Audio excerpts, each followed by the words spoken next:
Hey, welcome everybody. We're back.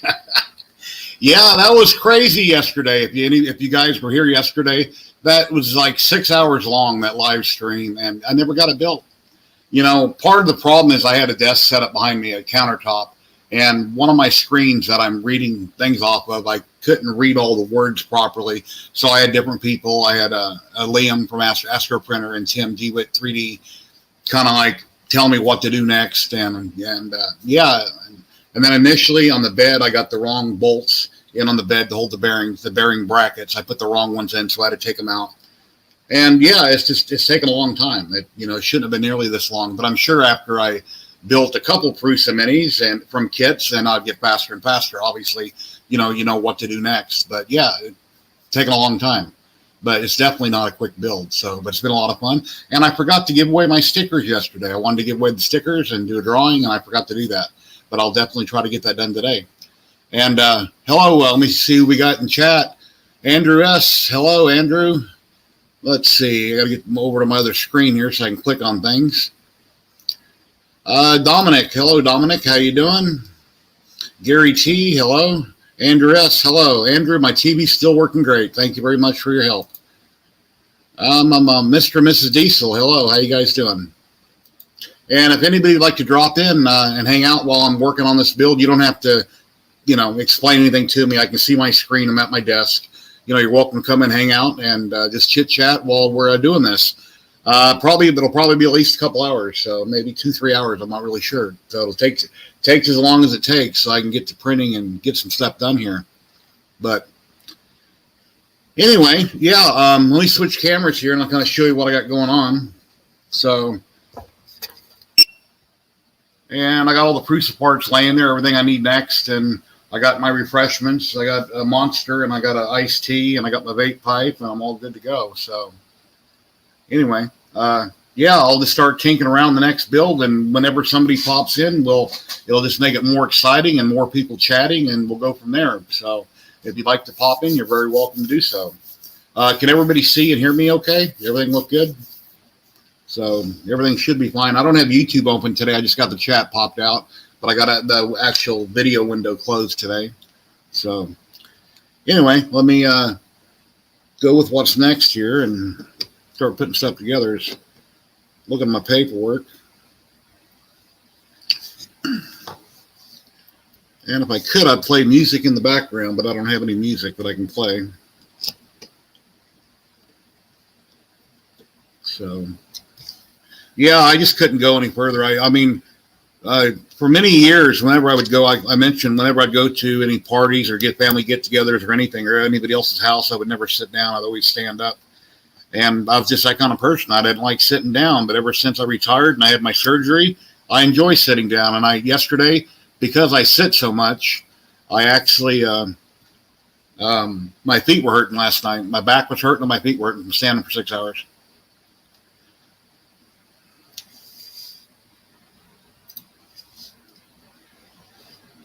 Awesome.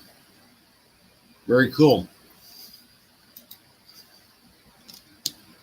So I know we have other people streaming today. I'm not really sure, but who and when. I think Honey Badger is streaming at some point. The First Layer, I believe they're on Sundays also. So, and that lines up good, nice and flush. Take my mouse and scroll over here and see what's next. Okay, I drop that in. It rotates. Check it. Yep, turns. Now I got to put the cap on. Okay.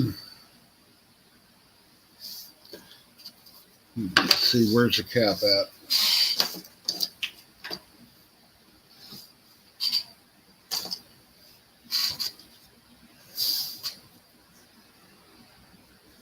It'll be that part right here.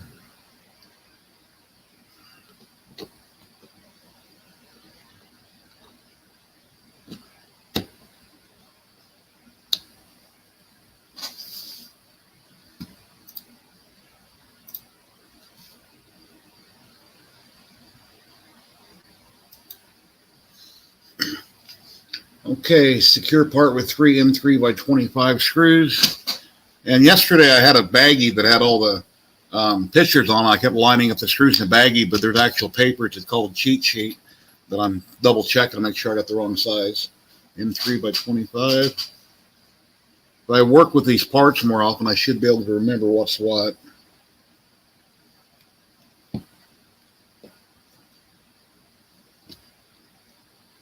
Got to figure out what goes where.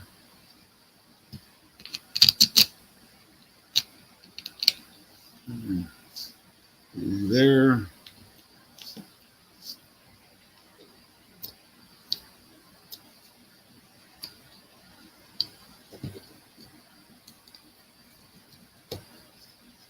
Make sure they're the same.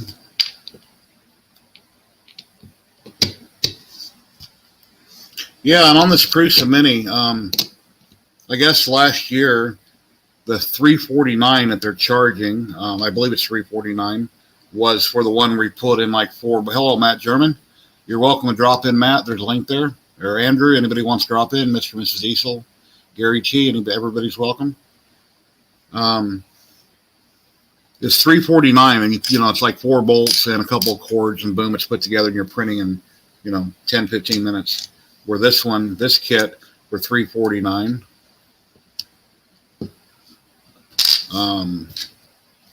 It's complete and completely in pieces. And then if you want it pre-built, which I probably should have got it pre-built, but for the sake of doing some videos and building it from scratch, and I see nobody else on YouTube that was that had the kit out yet, I figured I'll get the kit. So if you like tinkering and putting stuff together, save $50. Wait a lot longer to get it in the mail. I mean, they told me when I bought this in February, it's up to a 16-week wait. It came in 13 weeks. And then once they actually shipped it, FedEx, I had it in like 2 days. I think it was 2 to 3 days. By the time they said they shipped it, it came really quick. So they must use a jet fighter or something to bring it over here. Not really sure.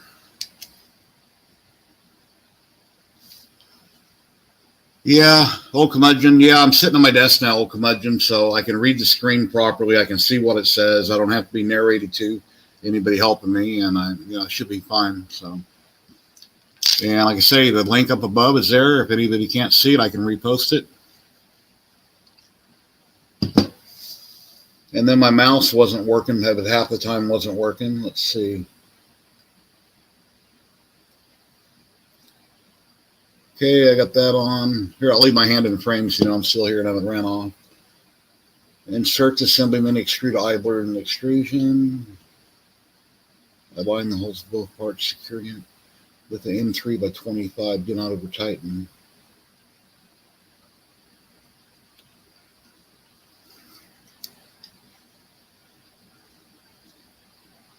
Oh, I see. Okay.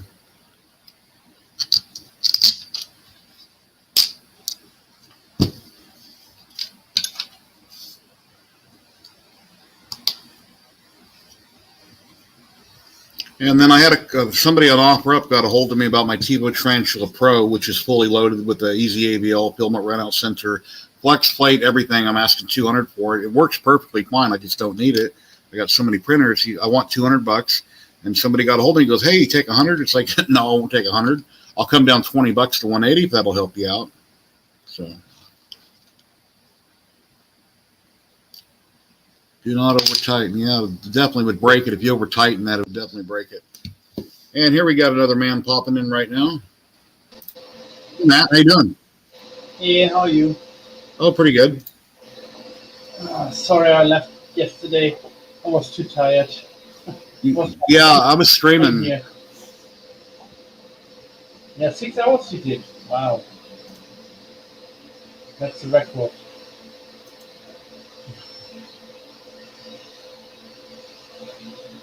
All in 2,500.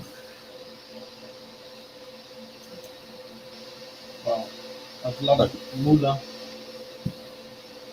Insert and tighten screw. Insert and tighten the screw with the spring into the extruder. Stop tightening. Oh, okay, I did that wrong. Oh, I see. Oh, I did. Okay, yeah, I totally did that wrong. Yeah, I got to put the arm in there. I'm sitting there not paying attention to the pictures. Take that back out. SPC Yeah. 3D, hello, how you doing? Do you have to PAT tune it afterwards? What? Do you have to PID afterwards, after you finish assembling? I don't know. I don't think so. Whatever the paperwork says, I don't know. Because everything's pre-built and pre-tested, so I don't know. Yeah.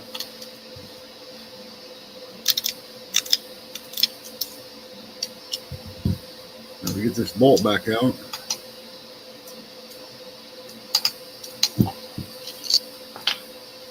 Yeah, I'm doing right myself right now a PID tuning, and I'm having trouble with my printer. It keeps fluctuating the temperature. So I changed out the thermostat, and still the same problem. I do have better numbers, but still it's doing it to me.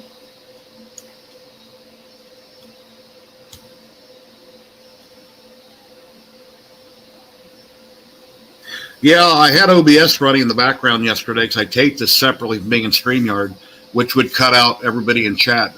You'd still hear the audio, but I filmed it separately, and then I ran out of hard drive space, so I had to delete some files. So hopefully, I mean, it took me so damn long yesterday. I don't know if I can condense it down and make a separate video, a build video. I'll see what I can do. Maybe I can time lapse part of it, speed it up, play music, something. I have to wait and see. Yeah. But, you know, it's fun. I'm not in a hurry. I'm not in a race. It takes as long as it takes. I looked at my old bank records, and I found out that I bought a Prusa 2013 I bought one. Hello, Chris Travis. I think I bought one of the first ones he actually produced. Oh, okay. If anybody'd like to drop in, here's the link. Yeah, please go Insert ahead. and tighten the screw with a spring into the extruder. Let's see. But mine didn't look like that.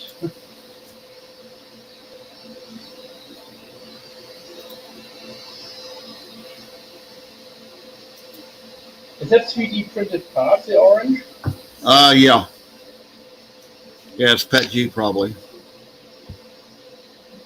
Okay, let's see, where does that go?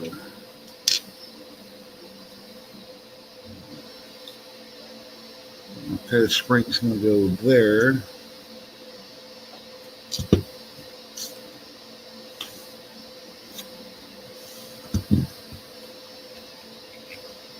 Well, Liam disappeared yesterday too.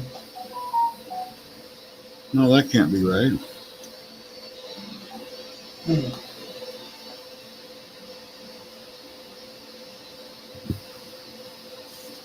Insert and tighten the screw with the spring until the extruder stops tightening and the screw head is aligned with the edge of the plastic part. Oh, I see. Okay.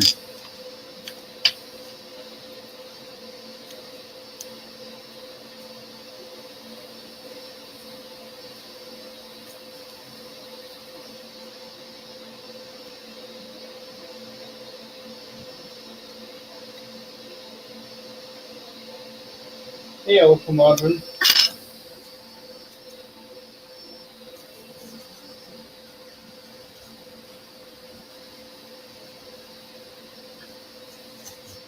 Put a little more force on it.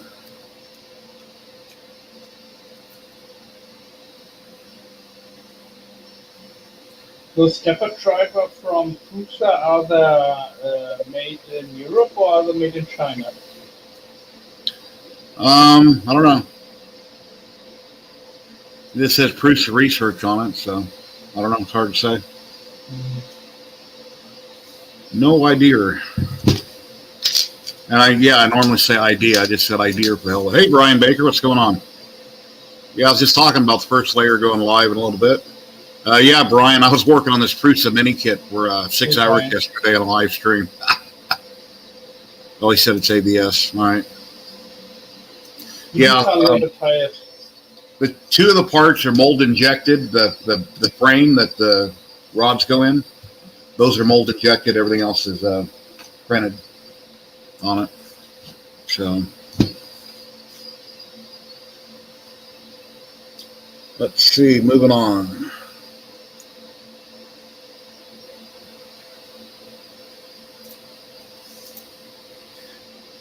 Mark the distance 2.5 centimeters from the end of the PTFE tube before inserting into the extruder. Alrighty, let's see, where's my tape measure?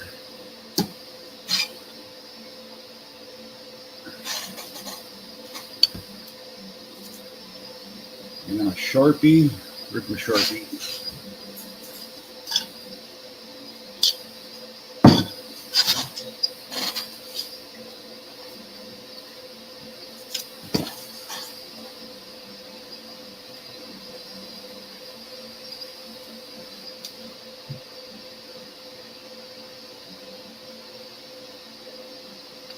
Alrighty, 2.5 centimeters.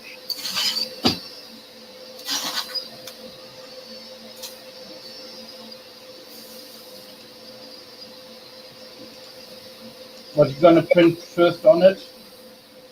I don't know. I'll figure that out when I get there. I'll see what's on the SD card and print something that came with it. That way it'll all be ready to go. Probably a sheep. Hey, Yoav, how you doing? If you'd like to pop in, Yoav, there's a link there if you want to come in and hang out. Yeah, you come in. Talk about what you're printing now or working on.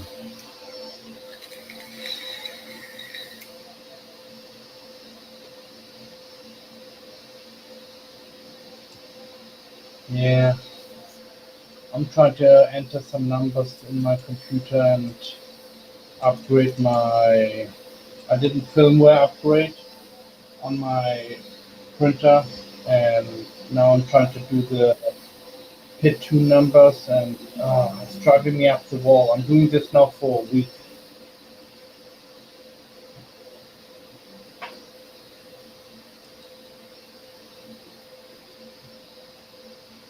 If anybody knows how to PIT tune or can help me out, please message me.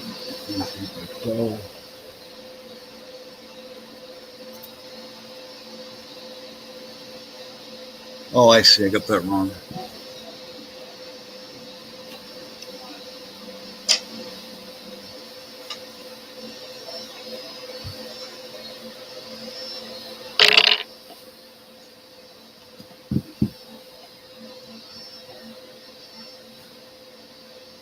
What's happening with Betty Boop?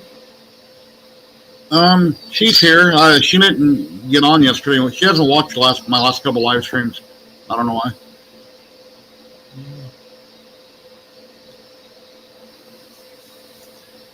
My 3D printer automaton. I have some problems with it, and I changed out the thermostat 3 times to 3 different thermostats. So because the thermostat one thermostat gave me a reading into the thousands, and then the second one gave me also reading into like a hundreds. And 3 by 12. I'm just using Quantiface.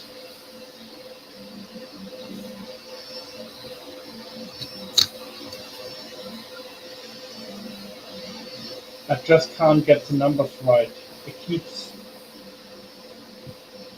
The temperature keeps fluctuating too much, and when it too much fluctuates, it kicks itself off. C5. Yeah, every time I PID tune something, since I'm so forgetful, I just Google it, and now. it's real quick and simple to do that. You can run it a few times. Yeah. I usually use Quantiface for it. Yeah, I do too. But Quantiface gives me a number into 1,000, and then when I change the thermostat, it gives me numbers into the hundreds. Normally I should have only 2-digit or 4-digit number. So let's say 34.56, you know. Now we got the mini door, and I need 2 M3 by 25 screws. Let's see. What is the biggest one Prusa builds? What? What is the biggest printer what Prusa builds? What their Mark III it's called or whatever, the $800 one, $1,000 one. Oh, I think it's called a Mark III, isn't it, guys?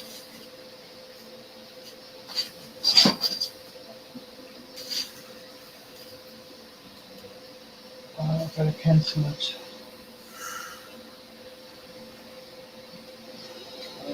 Check it. Nope, stack trading. I hate this.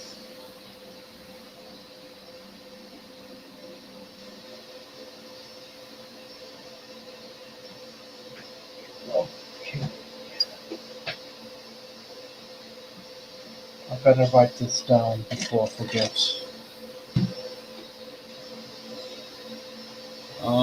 M3 by 25 lower hole. M3 by 25. 3, 5.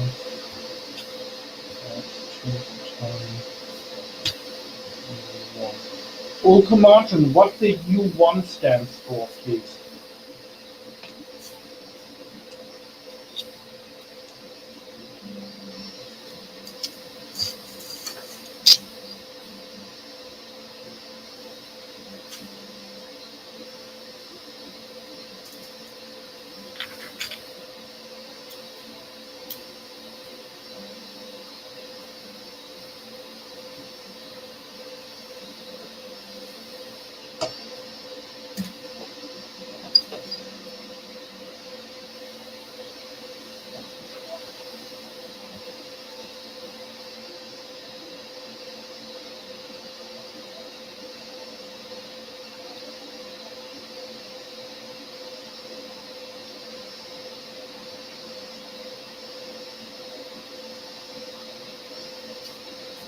Ooh, nice Voron.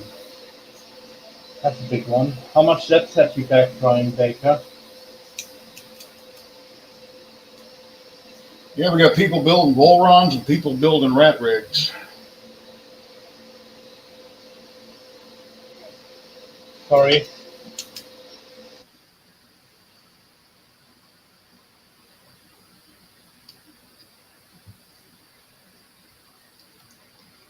Okay, that's good and snug.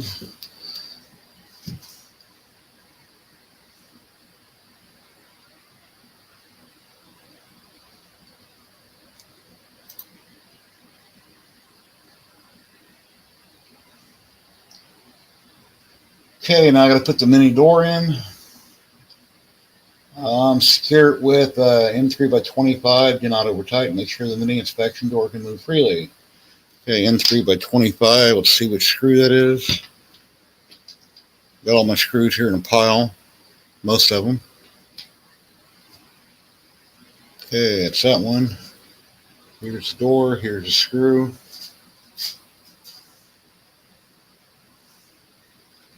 It's going to go in right there and be able to flip. Well, let's see if you can see it this way. It opens and closes. And move the print a little closer. Oh, Jerry, I need to go in 5 minutes. I'm gonna be back for sure. I just Okay. have a friend is popping by. He's dropping off some goodies for me. Okay. So I need some printer parts. I got him addicted to 3D printing now. He wants to buy another printer off me. So he printed like out over the past week like 150 different parts. Oh, cool. Yeah.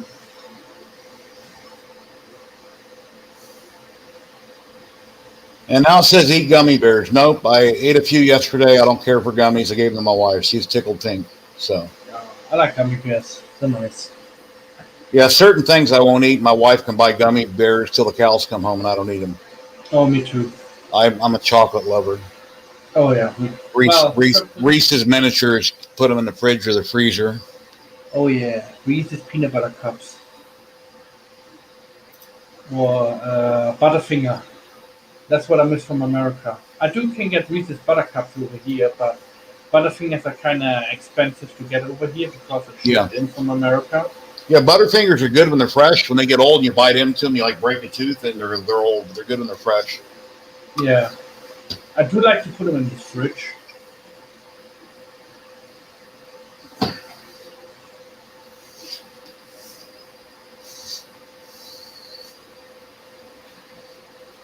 Compare your assembly with the picture. Print head and heat that assembly. Okay. Hit the next. Oh, actually, you guys can see it on screen there. You can see what I'm looking at. 28 steps. Difficulty moderate. Hot end fan. Okay. So let's set this out of the way. Grab my box of parts. And here we got lots of pretty goodies here.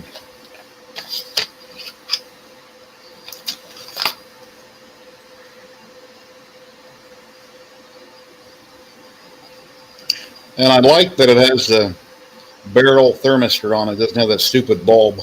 So that's kind of nice. That's nice. I hate bulb thermistor. God, I hate those things. This is nice. Yeah, that's a nice one. There's even heat distribution also.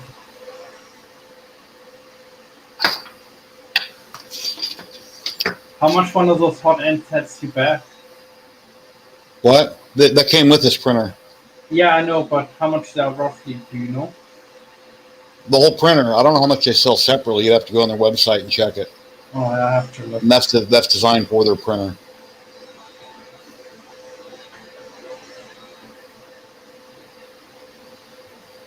Any big plans for next Saturday? You're gonna have a cake? Probably not. I'll just have a live stream on my birthday. Yeah, for those that don't know, I'll be 57 next Saturday. Sucks. I can see the end of the tunnel. Ah, nah, come on. You're gonna outlive all of us. Let's see. M3 by 20s. Let's see where they're at. Would you do something like this again? Another Prusa building? I don't know. Yeah, I'd rather pay the 50 quid. Well, the next one will be easier. You know, the more you do of something, easier it gets. So the next one, I'll be able to fly through it a lot quicker. There's just a zillion steps. And then when I talk and vape and, you know, slow down, it takes time. Exactly. Yeah, Brian, medical grade robots. I wish I could 3D print a robot that could actually walk, but you'd have to be extremely rich. As you know, those things cost so much money and the technology, and then they can barely get them to walk. But yeah. Hey, Dave, what's going on? If you're not at the restaurant, Dave, you're welcome to hang out and pop in if you want. Hey, Dave. James is going to have another hangout later. Yeah, I sent.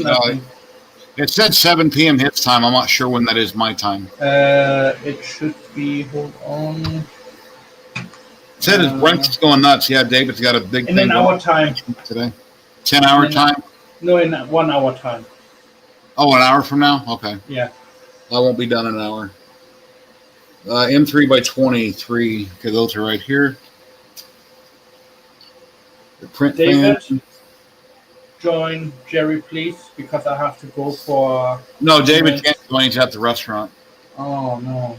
He's probably Anybody, please pop in. Yeah, well, somebody will eventually. Or they'll say, "God, after 6 hours yesterday, I don't want to get nowhere near his stream." Nah. Anyway, okay. Now we're gonna mount this baby. Oh, we got somebody here. No camera. Yeah, I have camera problem too when I joined. Yeah, Lillian, camera's not working. Oh, here he is. He or she, I'm not sure who it is yet.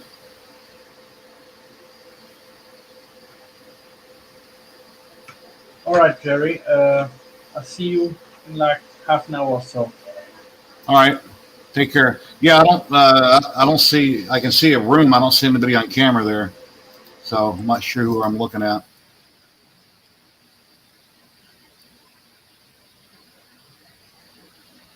Yeah, Lillian, I don't see you on camera. I see a room.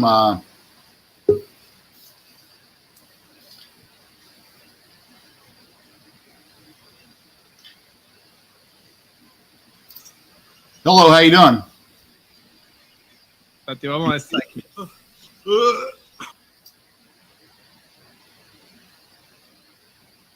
Okay, more idiots.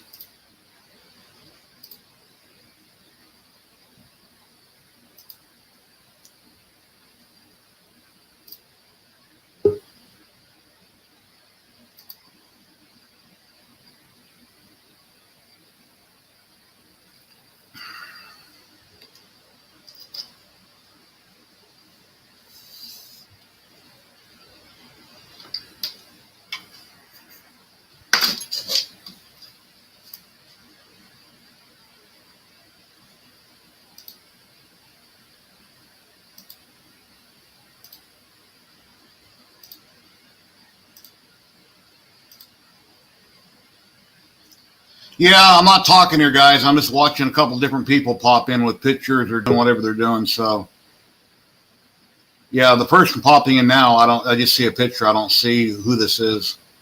So, and I don't recognize the name. Anyway, whoever you are, I don't see you. I just see a picture. I don't recognize your name. So I'm sorry, I'm not going to let you in. We don't need to have any stupid stuff going on. That hasn't happened in a long time.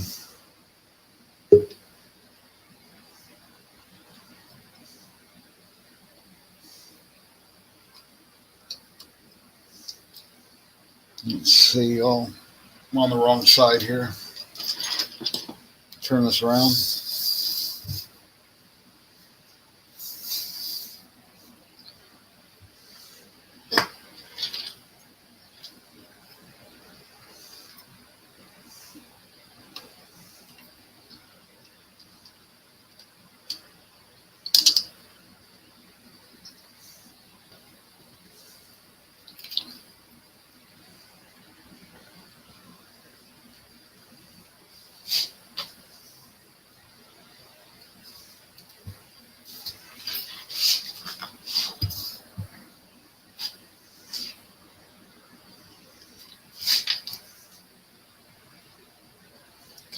Okay, there's a screw on there also. I can find the hole. Oh, there it is.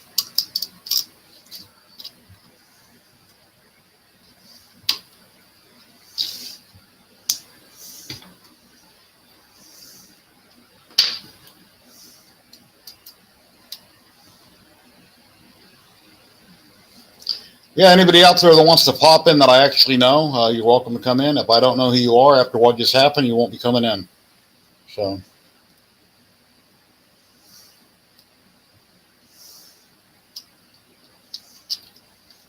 I've been streaming like this for what, about a year and a half now? Over a year and a half. And that's the second time that's happened. So,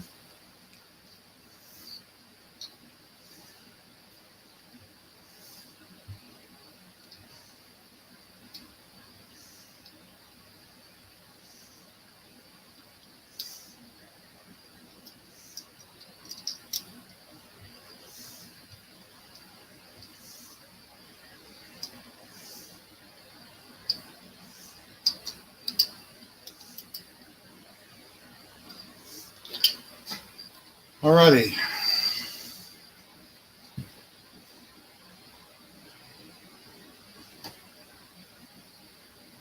Now I'll put the blower fan on it. 5015.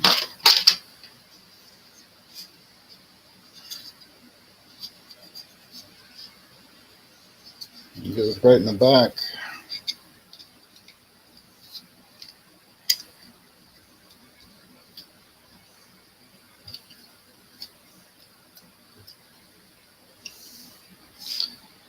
M3 by 20 screw, which is this one right here.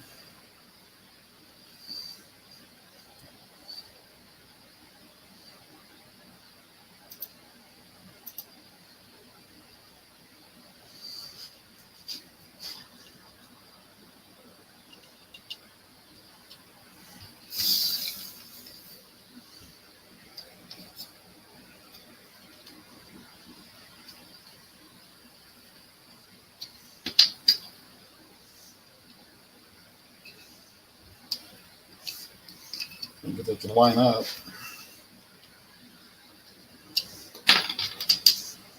A smaller Allen in there.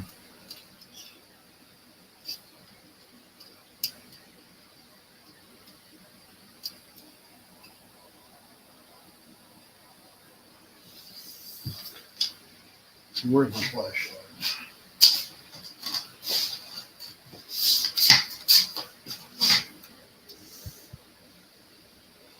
T Sparky, how you doing?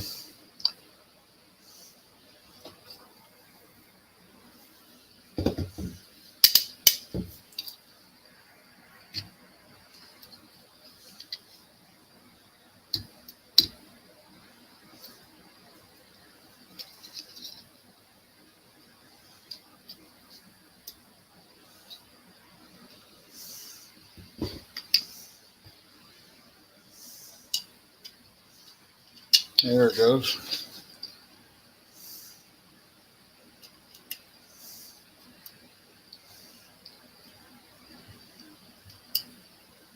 Trying to watch the stream while monitoring a 2-gallon pressure cooker.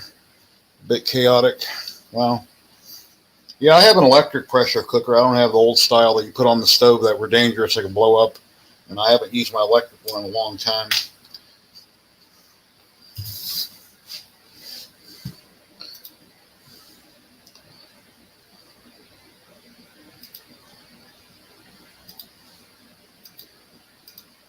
Yeah, I rarely get trolled, but, you know, whatever.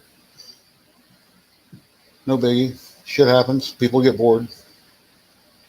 Hot end fan.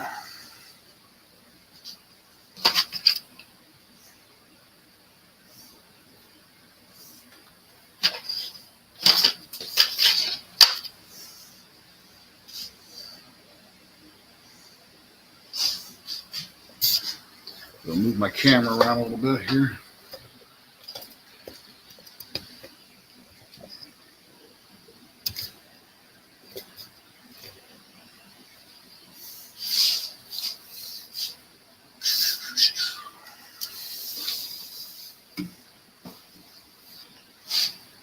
Yeah, it sucks I can't play my music in the background.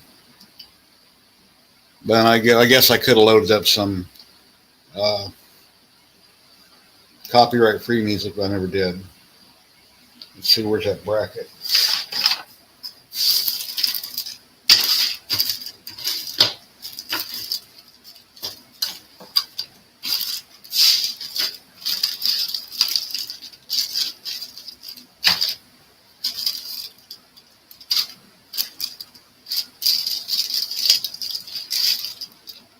Okay, it's right there.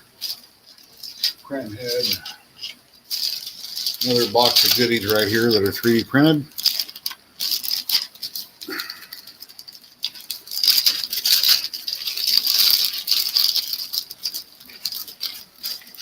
Instapot, okay.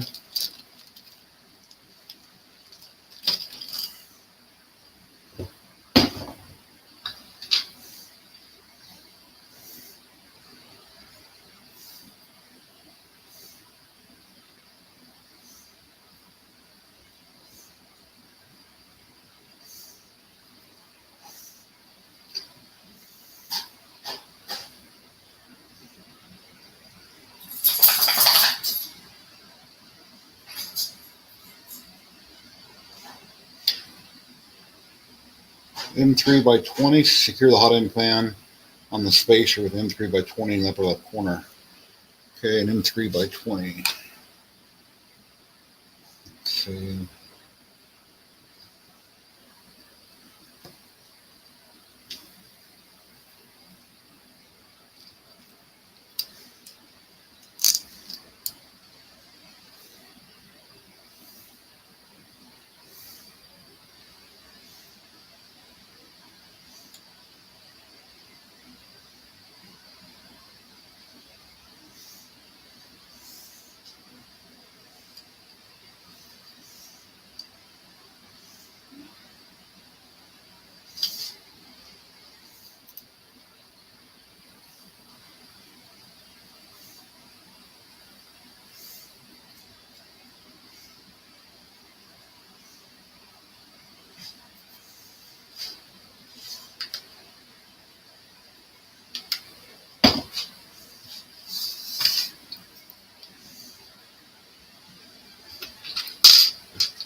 Yeah, an electric pressure cooker that I have, I've never heard of an accident with electric ones. I know a long time ago, some of a sensor went out on it, and I had to order another one. And I'd only used it a couple times.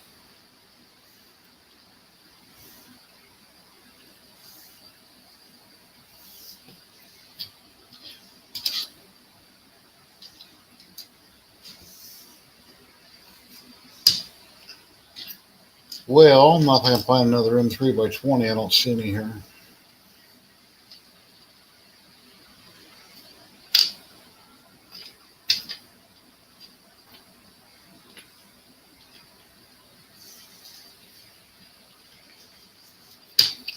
Well, find some more nuts and bolts.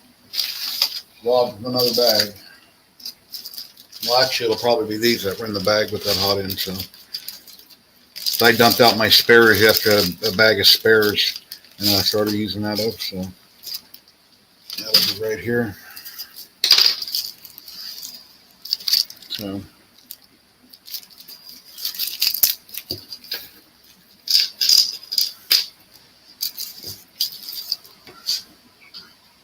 Anybody want to drop in, hang out, and chat? You're very welcome to. Hey, Dennis.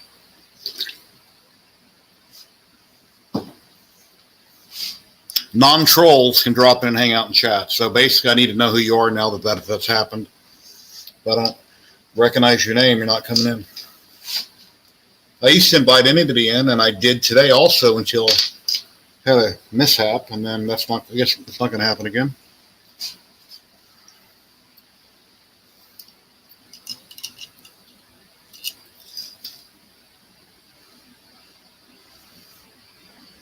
Let's see what size of those. M3x20. Let me double check that. Okay, that's M3x20.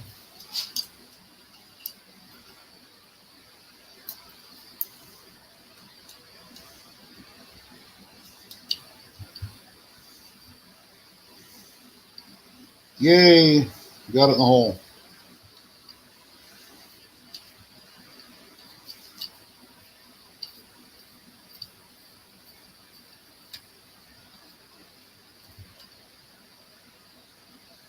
That's snug. Let's check the top and make sure it's snug. Okay, they're both good to go. Now let's see what's next.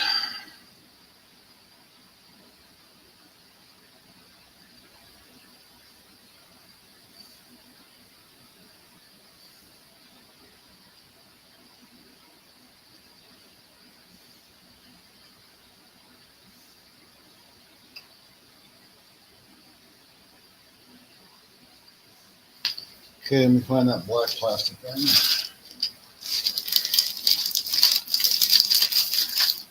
Mini Minda holder, it's called.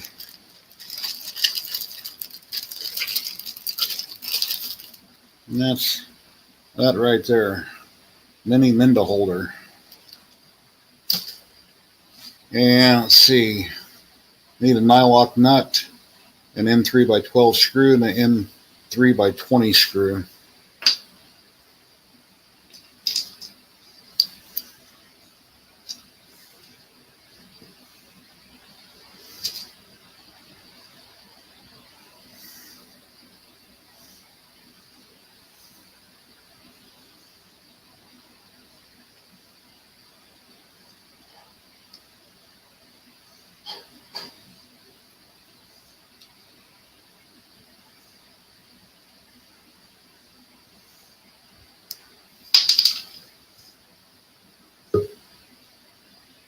Hey, somebody I recognize, and it's not a troll.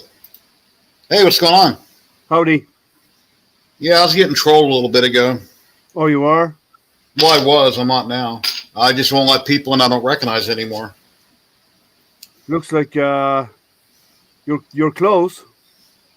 Yeah, getting there.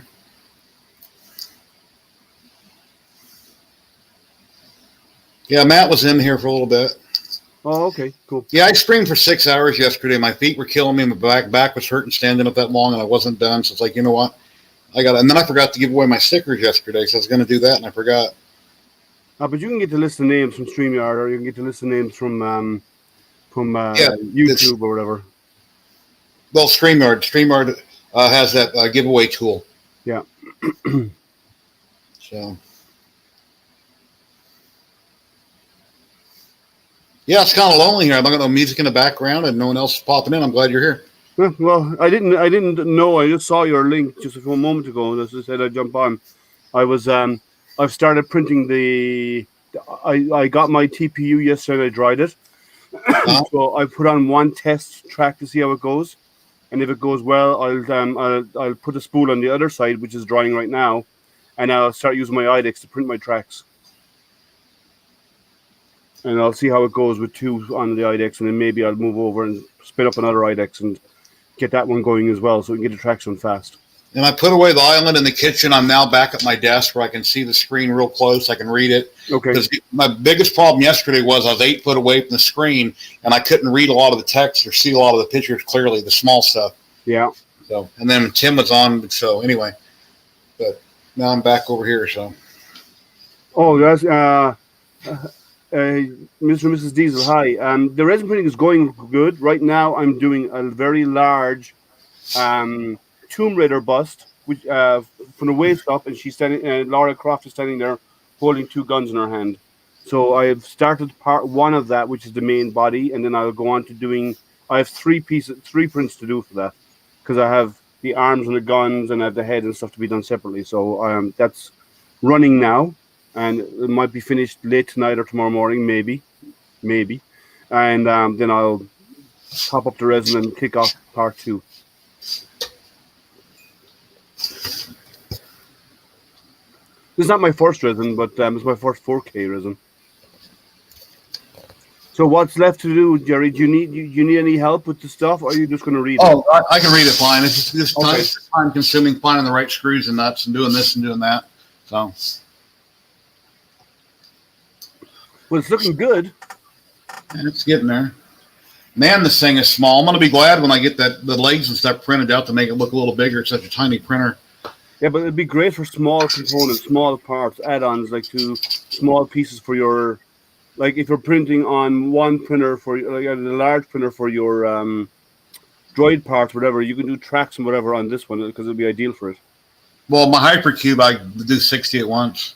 Yeah, but if it goes bad, you lose 60. So there's Dennis. Hold on, Dennis. I'm looking for my mouse. No problem. Hey, how you doing? Good. I can jump on for a little bit. Okay. Well, Tomb Raider version did the old. It's like the old PS2 where Lara Croft is standing with the 2, whereas Angelina Jolie is standing with the 2 pistols in her hand. I'm not a big gamer, so I'm not sure if it's linked to a game or not. But I think it's like the cover of the movie of Tomb Raider when you see her standing in the front, face on, holding the 2 pistols above her head. So linking it to games, no clue. I'm not a gamer. I'm a science nerd. I'd rather be reading books and learning about astronomy and physics rather than playing games. It's just I'm weird like that. So that's all right if it's the only thing you're weird about, Liam. I'm weird about many things. Thanks, Dennis. See, I always come in here to get cheered up. Thank you. Well, they were blaming everything on you yesterday. But that's okay. It's all right. As far as some people are concerned, the ozone layer is my fault, right? So I was surprised you were going, Jerry. I figured you'd be beat today. Yeah. Oh, my feet were really sore last night, and my back was hurting from standing for 6 hours. So I took what's it called? One of those pills that help for pain that they banned, or people get addicted on. They're not banned. What are those called? Oxycodone. Yeah, I took an oxycodone, and I felt better when I woke up. well, you probably didn't feel anything. You probably Well, no, it doesn't numb me, but it helps for pain. Yeah, I can show the. Let me see if I can bring up They're asking about which version, so let me see if I can find an image of it.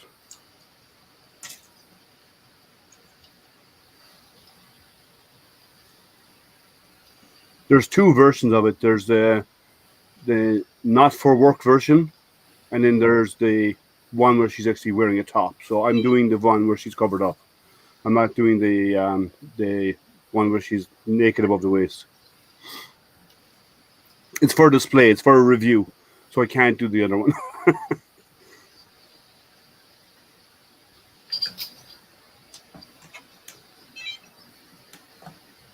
For personal use, it's different. But if it's because it's for a review of that printer, that new resin, I can't. Well, yeah, it might have been the company. But Yeah. So as long as I'm always going to do clean versions for anything like that. and yeah, even a bit. And then if you ever did do something topless, just don't detail it, and then it's art. Yeah. That looked like a pretty nice resin printer. It actually is. And I had to tweak a few settings from their profile. Not many, but a few small tweaks. And I leveled it initially with the VAT on. And I had some not so great. I had one or two prints that didn't come out fantastic. Small prints. I was just doing some test calibration stuff. So I cleaned it all down and I re-leveled it on the glass directly. And when I did that, the print started going fantastic. So I'm happy with the outcome so far. That's good. I posted a picture this morning of the resin rook that I printed, and it looked really good. So and I didn't clean it down properly to some white spots because I didn't clean out the IPA properly off it. But it's only a test, so I don't care. So the next one, this one that I'm printing now, will get a good scrubbing down with a toothbrush before I cure it.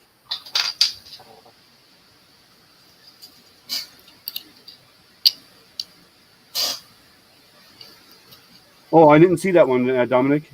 You should send me the link.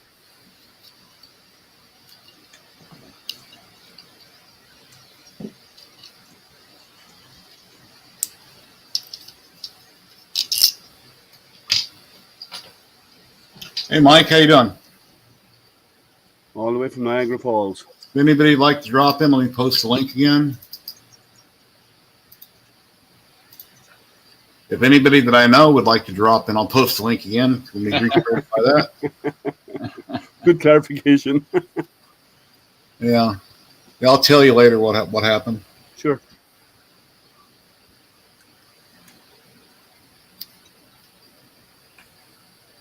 Yeah, I'm just trying to get all these wires to go through this bracket where it's flared open without.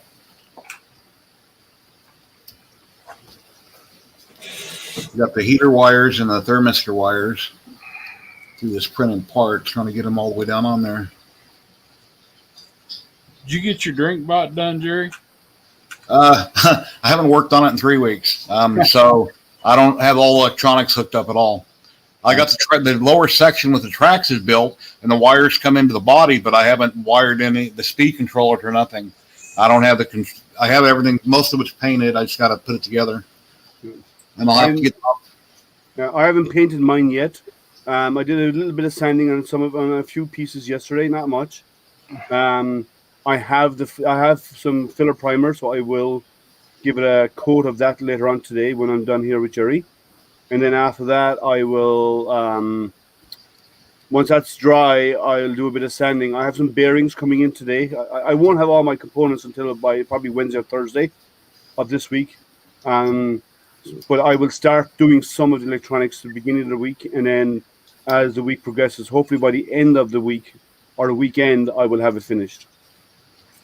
I thought I'd have mine done, but the electronics you give me fits. Where you split the servos for the arms and the track. Yeah, I haven't done that yet. Sometimes the arms will work. Sometimes the tracks will work. It's so frustrating. Oh, ping Jason. I will. Yeah.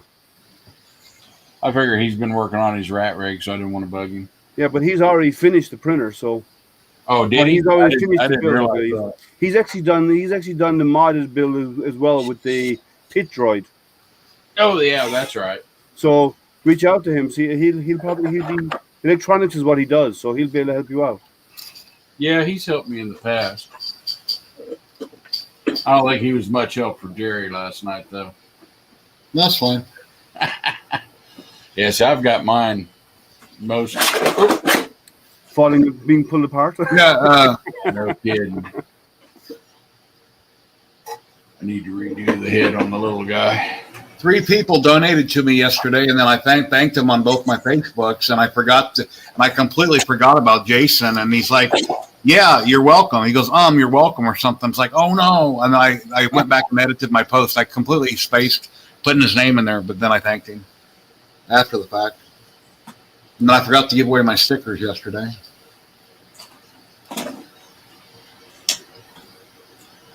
But if we get up to today, so we can give it away today. Well, if I get up to like 25 people watching, then I'll give them away today. What's the count right now? 13. 13, okay. I kind of mishmashed mine between the land speeder and the other one, so why not be a little different? I even got the wing to go on here.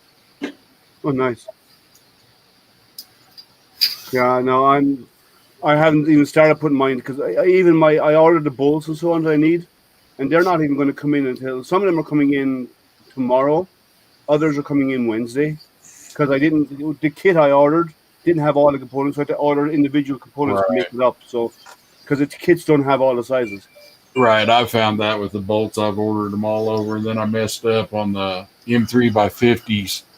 I kept getting impatient. I'd see one, I think, oh, that one's U.S. shipping, so I'd order them, and I got a lifetime supply of M3. Yeah, you need like 5 of this, and you got to order 50 or 100 of them. Well, I don't mind because I'll use them in future for other stuff, so it doesn't matter. Lowe's and another store here in town don't always have what I need. Yeah, we have guys here in Mixmo. Are they called a Fix-It or something they're called?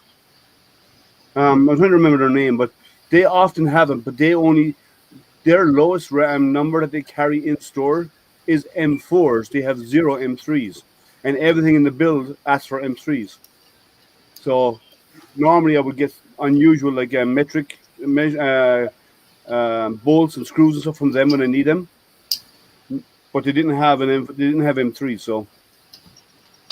We've got 2 big bolt supply places here, and they had hardly anything in what we use. I was really disappointed.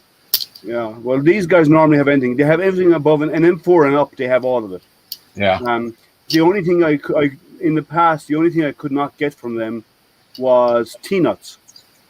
They didn't carry T-nuts, and so for V-rails, so I had to order them online. But everything else, all the bolts and screws I've ever needed in metric in the past, if I couldn't find them anywhere else, they'd have them.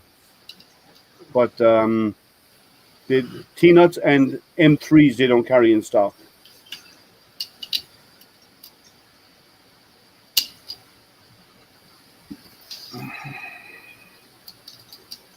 Now you want to be careful of bending those thermistor and car heater. Yeah. Wires. Well, that part I had to spread open to get those wires through a really small hole, and it spreads open right here, and then it's got a hole here next to it. It was kind of a pain.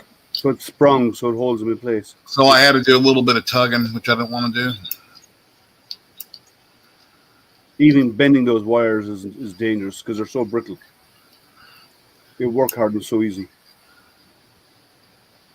I would say about 50% of the time, if you ever take off your hot end, you end up breaking thermistor or heater cartridge wires because they work hard and so easily.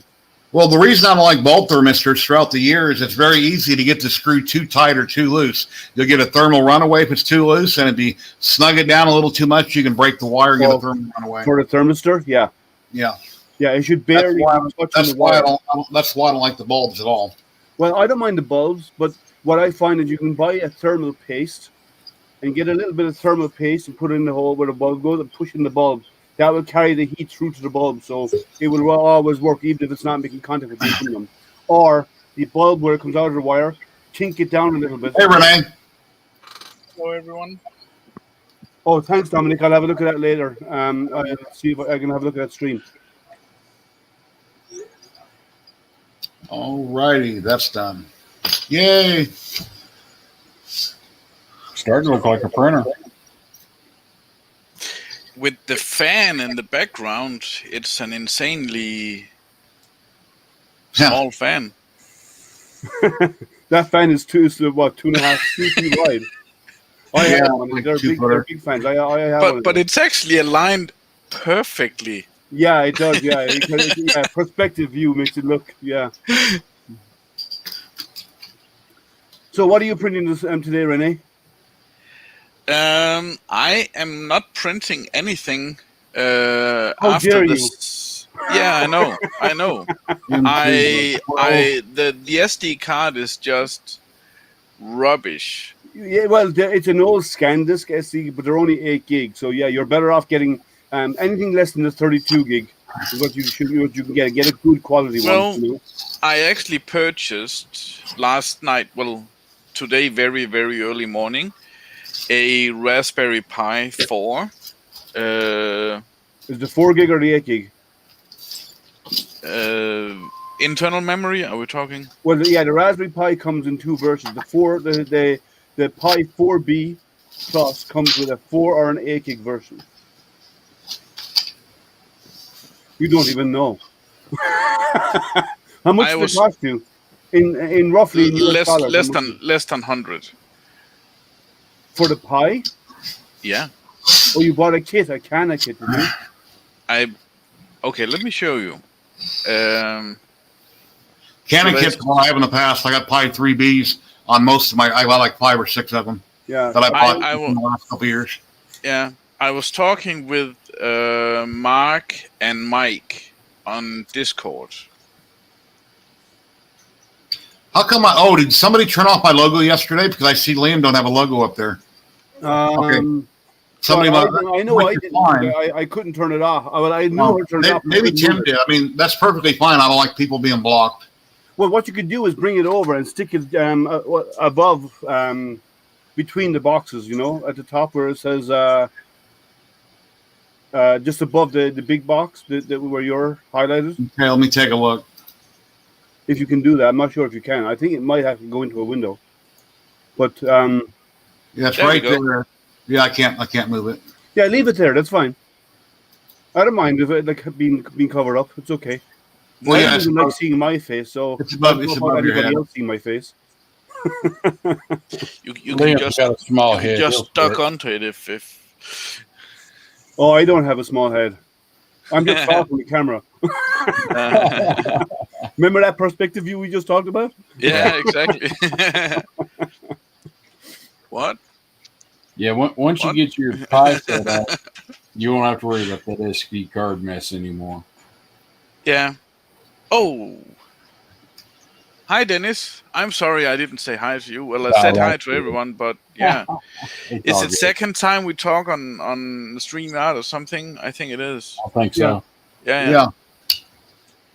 Well, I was talking with Mark and Mike on Discord last night, and the bonus taco dude, whoever that is, joined too after a few attempts of getting his sound working. So we talked about all the problems I had with the SD card, and they just told me to just buy a Raspberry Pi and put Octoprint on it. And well, Octoprint is great because then you can. Oh my God! What? What'd you do, Jerry? I wish somebody would have corrected me in chat. You know those wires I kept trying to force in that holder for a very long time? Yeah. That's where the Pendaprobe goes. There's a slot next to it where the wires go. Oh, man. So I was sitting there fighting it all that time, tugging on those wires, trying to get them in. That's where the Pendaprobe goes. That was dumb. I don't have the... Now that I have another picture, I can clearly see where the wires go. Oh, well. I don't have a Prusa. I'm just here so you don't get lonely, Jerry. Yes. All right. But if you you can do it, Jerry. We're moral support. Yeah, I couldn't believe I messed with it for so long trying to get those wires in, and they don't even go there. So that's your ABL probe? Yeah. Yeah, they call it Pendaprobe. What is it? Is it using like the ABL pin, or is it using conductive? I don't know. You'll have to go to their site and check that out. Yeah. I get when you're ready to put it on, I can see it and I can tell. Conductive. No adjustment on it. Yeah, it senses the metal bed is what it does, and your offset then is measured from the distance from the probe. That's how it works. Or inductive, sorry, not conductive, inductive. Yeah, because I got easy ABLs from other stuff. Yeah. Oh, yeah, okay. They're inductive probes. I like the BL Touch. I use it on a few of my printers, not many, but it's on a few. I also have the inductive ones. Hi, Dominic. I'm getting the Raspberry Pi 4 with 2 gigabyte internal memory and the 16 gigabyte memory card, SD card. Yes, that's more than enough. I send you a photo on Facebook, Liam. Yeah. So you can see the list of what I purchased. One thing you'll have to remember about when you first flash the image onto the SD card, do you have a Mac or a Linux machine? It's easier if you have them, but you don't have to. Well, because what I'm saying, you can only have Windows. There's a configuration text file on the root of the. You got a door too? Sorry? I was just asking. He had a door. He said he's got windows. I do have multiple doors in my house. Okay. Yeah. No, but there's a configuration file, and the instructions tell you, but go through it. You have to go in and modify that file to link it up to your Wi-Fi. Or if you want to hardwire it, if there's I have room for hardwire because when all my setup is done in the house and I get everything set the way I want, the router have enough channels to actually have Ethernet cables into it. Yeah, well, my house is wired, all of it. Yeah, I'm a network engineer. My background is network engineering, designing IT infrastructure. So I have like an F5 firewall. I have a Cisco. 48 port switch connected up there. Everything is every room in my home has hardware. Everything is Ethernet, gigabit Ethernet across my house. I'm not surprised. And then I have my Wi-Fi. To join my Wi-Fi in my house, you have to connect to a Wi-Fi and VPN from that Wi-Fi to another Wi-Fi to keep my in-home network secure. The way everything around the world is getting hacked by different companies, wherever they may be, all this fancy stuff you're talking about is basically useless if somebody wanted to actually hack you. Well, no, I'm not that interesting, but for someone to be interested in hacking me anyway. But you can. The idea of the firewall is not to keep people out, is to keep information in. If you think of it, if you try and keep people out, you'll never succeed. If you configure it to stop data getting out, you can be successful. So you have to make it a one-way trip. So they might be able to break in and see stuff, but like how many people here gets advertising on their when they go to Facebook or Google or anything like that? You know you can block that with a Raspberry Pi. I talked during his stream about a subject one time briefly, and when I got off later, I was getting ads on Facebook.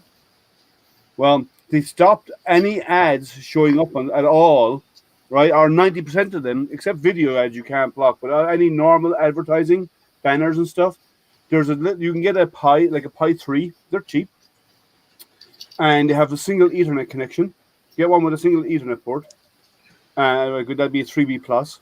And what you do is you install Pi-hole on. I know it sounds rude, but Pi-hole installed on the Raspberry Pi, and what you do is all of your connections, you use the Pi-hole as your gateway. That IP address as your gateway, your network. And what it does is the Pi-hole is community run and has a list of advertising links. There's a 99% chance that I already broke the wire on the thermostat by looking at it. I think it's broken. Oh no! There's a good chance because it's got quite a bend in it. It's still connected, but I think well, don't bend it anymore. Then just be careful with it. Super careful. Yeah, I'm pretty sure I already screwed it. But Pi-hole is fantastic. If you've never used it, it actually. I know it sounds rude, but it takes all of those ads. And as the data comes in from and our linkage comes in to try and link out to those ad sites, the Pi-hole blocks them. And isn't what's his name that was talking about Pi-hole that he designed it or his friend did? Who? I'm trying to think of his name. I don't remember that conversation. He pops in our streams every week. He has a business of 3D printing stuff and shipping it out. What's his name? Who knows? Well, you wouldn't know Renee, but he's in our streams every week, and he has been for years. He has that business where you have things printed out, and he sends them to you. What's his name? I can't think of his name. He donates all the time. I've won filament from him on many streams. Tim Hoogland? No, Tim. No, Travis? No, he's got a beard. He's got an Ender 30. He's CR30. He's got the other CR30. I can't think of his name. I thought you were joking. That's why I said, who knows? No. I don't know. Anyway, he's talking about pie hole, and I think it's either him or one of his friends that developed it. Can't think of his name. I don't know. I'm sorry. I don't know him. I'll see him in chat. He'll pop up in chat. He's always here. Mike. Oh, his name is Mike. Autograph. So he created pie hole? Either he did or something. I think it was him that was talking about pie hole. It was either him or one of his friends. I think. Yeah, but it's a great app. It's like it runs on a pie. So it blocks all of those sites.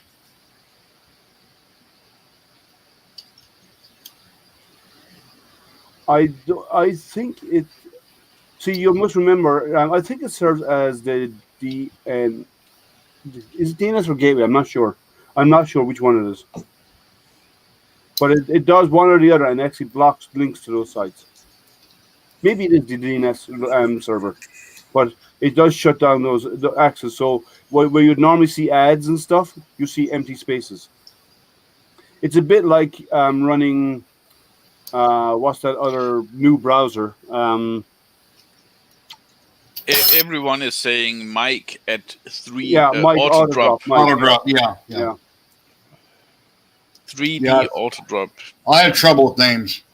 I mean, I've worked for people for years. One time I walked up to my boss, wanted to ask him something. I had to stay outside of the office for a minute. I couldn't think of his name. And I'd worked for him for 10 years. I'm not that bad. I learned people's names over time, but I'm bad with names. I'm going to way back. I was dating a girl for years. Well, for the first 3 months, I never called her by her name because I was dating her and I couldn't remember her name. I only had that problem. And I wouldn't mind. The name wasn't even difficult. Her name was Anne. And I couldn't remember her name. I always called her like fluffy name. Sugar Pups. Whatever. Whenever that one. Because I get slapped if I call her that one. But I always call her by something. I was so bad at remembering names. And I always have been like this. I learn names over time by repeating the name and being interactive with the person, but for some reason, it just took a long time. I've been called Jer my whole life. Very rarely do people call me Jerry. It's usually Jer. J-E-R. Well, I have issues with not saying the full name. And then my wife calls me something totally different. But that's it on stream. You're trying to chat this stream PC, Jerry. Okay, now I need this little part here. It looks like it goes on a bicycle seat. Oh, that's a clip for cables. Is it? It's a fan spacer clip. Let's see. N3 by 20. Mini fan spacer clip. I need an M3 by 20 screw, which is actually a bolt. I don't know why they call them screws or bolts. It's not Brave. There's another. I think I have it installed. Let me have a look. I've used it now and again.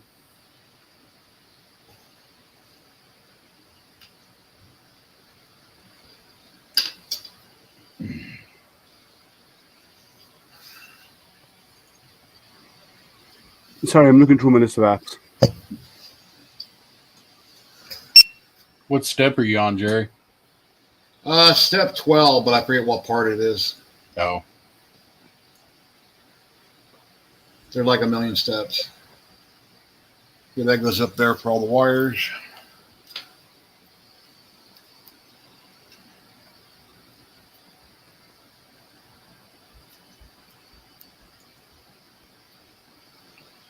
And if anybody would like to see the PDF, I'm close enough now I can read everything. Here's the link to the PDF. I'll put it in chat if anybody wants to look at this. And for those people that think, wow, Prusa Mini, you should have that done in 10, 20 minutes. Go ahead and look at the PDF. Yes, I made a lot of little mistakes yesterday, and just like a minute ago, I messed around with that bracket for 15 minutes, and I realized, and then I had to take the wires back out. And by doing that, I probably broke my thermistor wire right where it's got the heat shrink on it, but we'll see later. Mhm. The printer will still get built. Oh, that browser is DuckDuckGo. That actually preserves your privacy online as well. So it's a good browser. I'll be back in a few minutes, Jerry. I'm going to pop out. I'll pop back in. Apparently lunch is ready, so I'll join you in a moment. Okay. What's for lunch? Qdoba today, I believe. A what? Qdoba. Okay. It's Mexican food. Mexican food. It's kind of Mexican food. Kinda. Yeah. All right. Western, So you're kind of it's Mexican, Americanized okay? Mexican food. All right, I'll be back in a small while, okay? All right.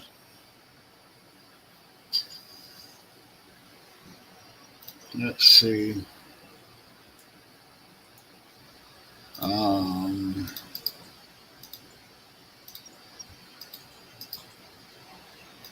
Here's a link that anybody wants to drop in that I know.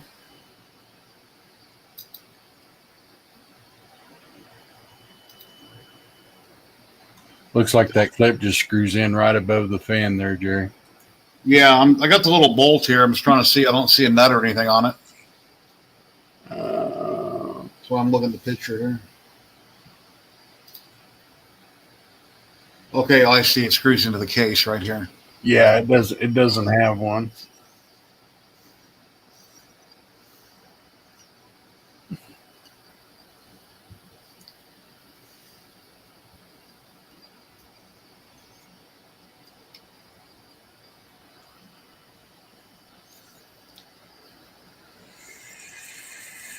Wow, that is an insane instruction manual, man. A lot of steps. So I joined some Prusa groups yesterday, and I made a post for my live stream, and a couple of people were, what's that going to be, a 10-minute live stream? You're putting together a Prusa mini kit? I said, no, the kit, something new they just started this year, and it's like a zillion parts. Everything's in pieces. Let's see.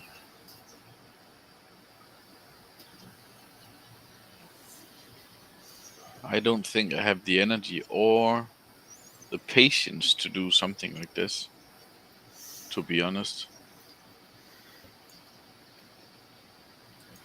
Having said that, I have the patience to assemble a 7,541 piece Lego set. Yeah, I guess that Lego show came back on last week here in the U.S. Oh, the Lego Masters. Yeah. Yeah. Don't tighten that all the way down, Jerry. Yeah, it's got to move freely. Yep.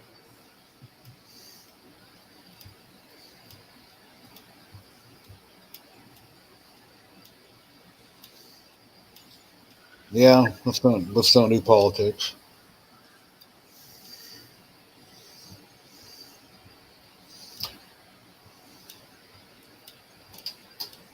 Okay, so what page are we looking at? We're on step 13 in the fan setup, I think, or hot end setup. Let me see. What page is that?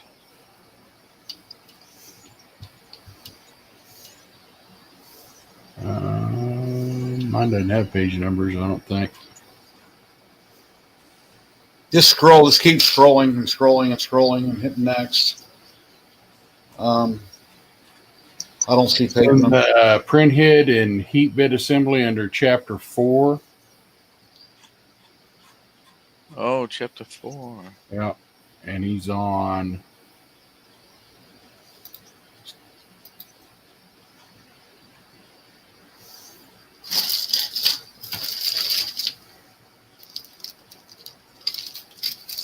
$13. You want the longer sleeve, Jerry. Okay. Those are the two. And that's going to be for all the wires, right? Yeah. Yeah. Push all the cables. You need to slide the hot end all the way out on the end by your chest. What do you mean slide it out? Oh, yeah. Slide that all the way out and then start pushing the cables in, and you want that sleeve. How far does it say to go in? Difficulty moderate. And it only says 28 steps. That's bending of the truth, I'd say. Well, 28 steps for this one section. Then you move the next section, start over. Right. Well, on the link you gave, Jerry. Oh, this other. Hey, it looks like the 50. Okay, wait a minute. Is that in there too?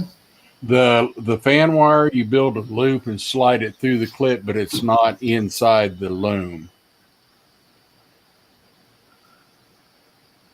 Okay, on my picture, it looks like it goes in it.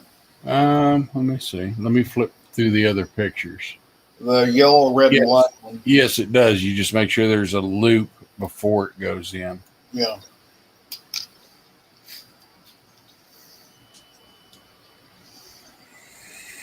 If you open up the PDF, that's what I'm looking at. Yeah, then it's on page 79 out of 116.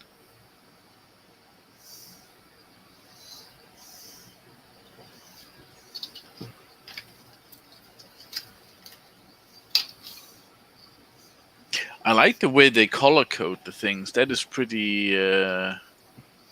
Oh, and you can zoom really, really nicely in on the pictures. So that's pretty.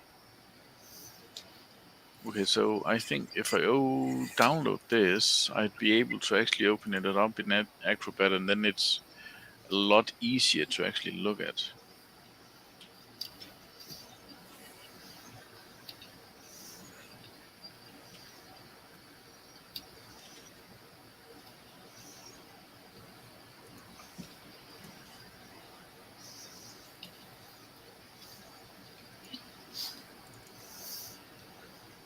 Well, let's see how to route that to go back and loom. It looks to me like they got it going through the bracket and then in the loom. But it's. I'll take the nut back out.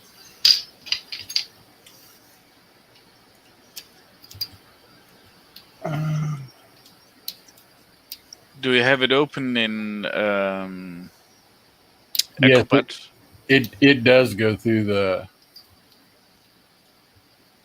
bracket, Jerry. Yeah.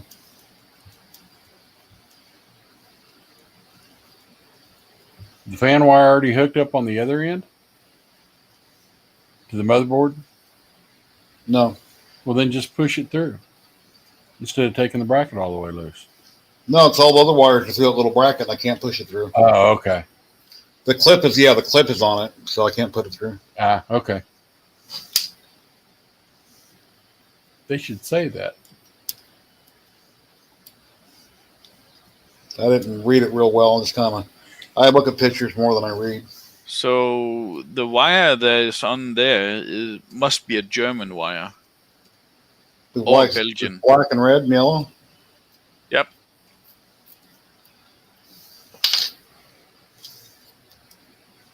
Or Belgian. Who knows? It says there's on the spacer that there's a groove that you're supposed to slide that cable through, Jerry, and then create a loop under the clip and guide it through with the bundle.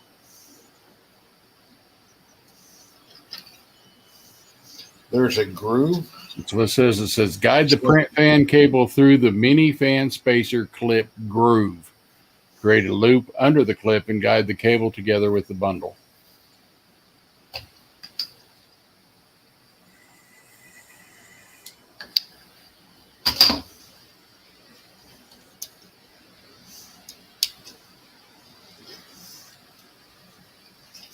Yeah, this type of wire wrap I'm not familiar with.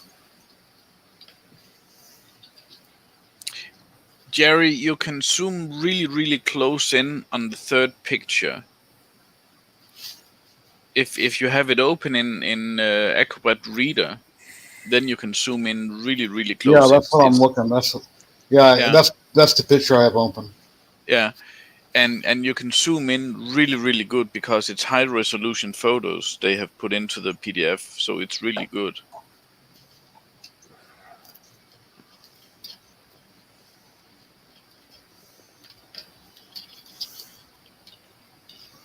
Trying to get this heat shrink down in there better.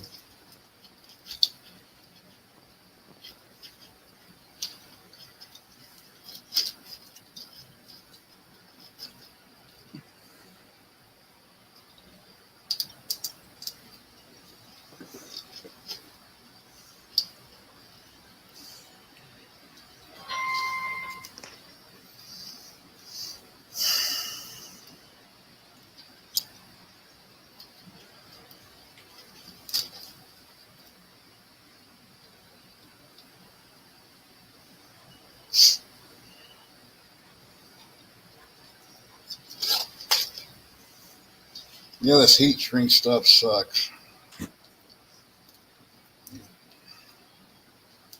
Or not heat shrink, it's wrap.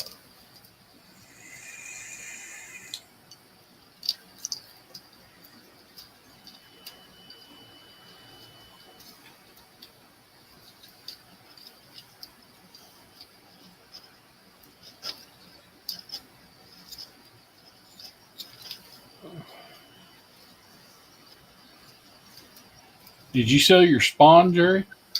No. Oh man, that thing's beautiful. The first one I sold to a guy in Texas, the 3D printed one. Yeah. And it sat at UPS for 3.5 weeks, and they sent it back to me. And I have no refunds, and I paid for the shipping the first time down. There's $50. So I messaged the guy and said, "You want me to resend it? It's going to cost, with a slightly bigger box, repackaged, it's like $57." And it took him over a month to eventually pay me to have it shipped back to him. And it's currently in transit. Huh. And then the resin spawn that I wanted 300 locally or in the U.S. not ship it, which will cost about $50 to ship it also. I put it on Etsy.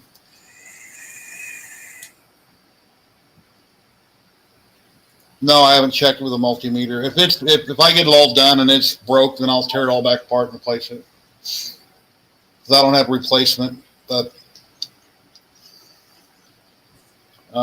anyway, it's on Etsy for $350. Because the last thing I sold on Etsy for $300. By the time they had all their fees and everything out, I made $175. That's crazy. Yeah. But if I sell the resin printed spawn locally and somebody picks it up, they can have it for $250 because then I won't have to ship it and charge an extra $50. Yeah, it's a good looking print. Good paint, nice paint. I suck at painting. No, I'm so. I'm not great. It all comes down to thousands of hours of practice. Well, yeah, and I don't practice much. No, but while you're painting, you're actually practicing as well. I'd say, right? I don't know. Well, yeah, that's how you get good at anything. Yeah. If I can't do it with a spray can or my acrylic markers, it's not happening. Well, if you can spray with a spray can, you can airbrush. So I've used one years ago. I've got one somewhere. I've got a water somewhere. I just don't know where it's at. Packed away. Back when I used to do RC stuff. Used to race off-road RC.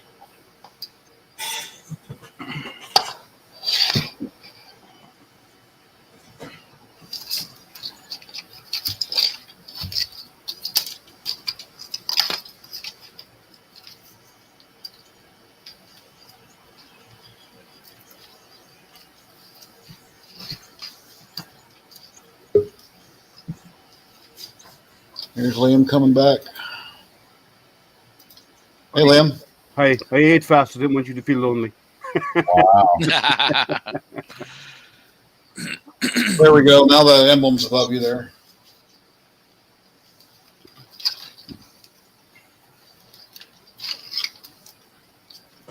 So how's it going? So the head is done. You're just wrapping the cables. Yeah, I'm trying to get that wire wrap around these stupid wires. Yeah, those things are a pain. There's a little adapter you can get that actually does it easily for you. But You can 3D print them. He could have told you that like 2 days Well, I ago. didn't know it needed to be a wrapped one of those hard plastic wrapped harnesses. They want the wrap down below the bracket, and I'm not quite getting it there, so I'm trying to get that down below the bracket a little bit. They say slide it through. Yeah. Wrap the textile sleeve around the cable bundle and slide it into the mini fan spacer clip so that it extends over the 2.5 millimeters textile sleeve from the other side. Is that a hard plastic one, or is that the soft? It's soft. It's like a Velcro cloth type thing. Yeah, the hard plastic one, there's a feeder that you can use to put it in. Okay, there I got it.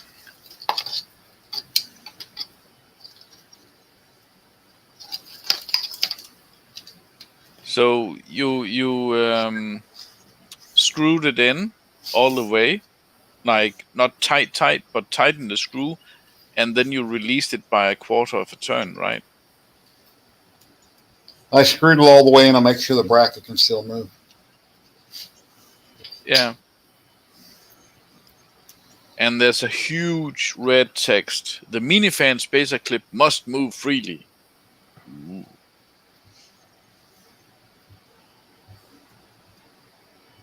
Hey, Don, Pam, how you doing?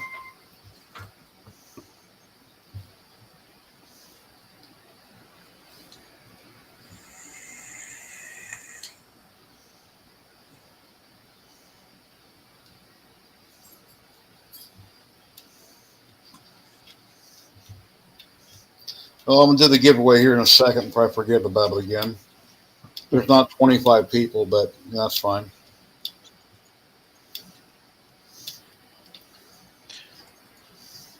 So, Jerry, if you don't mind me asking, did you get this one sent to you, or did you pay for it? Yeah, I paid for it and it was sent to me both. Both are yes. Okay. Yeah, Prusa don't give free things to anybody that I know of. Okay. Yeah, it was like $441. It was $349 or $345 for the mini kit, and then I got a filament runout sensor, a spool of filament. You have to wait 16 weeks to get it delivered. I got it in 13 weeks. Ordered back on February 23rd, and It came a few days ago. Yeah. It's a kit, and somebody on one of the groups said, "Well, I had the kit last year. It was the same price, $349." But yeah, that one went up in price $50. If you want to put in a couple plugs and put in a couple bolts and have it running in 10 minutes, that one's $50 higher than this one. That's pre-built. After watching you all day yesterday, Jerry, I'd spend $50. Yeah, well, I did it for the whole purpose of getting a lot of people to drop in and watch me on YouTube that didn't. So I'm like, well, there that idea went. But maybe over time somebody will watch it. And I'm going to condense the video and take the live stream and try to do something else with it. Speed right. Oh, it was a good time. I enjoyed it, but I felt sorry for you. Especially by the end, you look pretty miserable. That's I just got like 6 hours out. Standing up for 6 hours, I got really burned out. Yeah, I can't do that. That's why I do everything on my desk. And normally, whenever I do a build, I always tape it. That way, I could take a couple days to do it, and then I can just edit it and put it all together, whatever. Yeah. All right. So now you move that all the way to the end, and then create just a little bit of a loop up, and you zip tie it to the other side. There's 2 slots for zip ties to go through one of those mounts there. Come on, camera. It's getting there. There it is. All righty. We're going to do a giveaway here in a second. If anybody's interested in a 3D HP sticker, a DeWitt Tim 3D sticker from Canada, I've got one from Honey Badger, the guys over in the UK that I think are probably streaming right now. And then I've got one from Joe Telling, a 3D printing nerd. These are all extra stickers that I have. And I'm going to give them all out to one person. Doesn't matter where you live in the world. If we draw your name, come on, camera. I'm going to mail them to you. Let me pull up the giveaway tool thing here. Pick a broadcast. Where the hell is it at? Nantime, you said you're fine. Who told you that?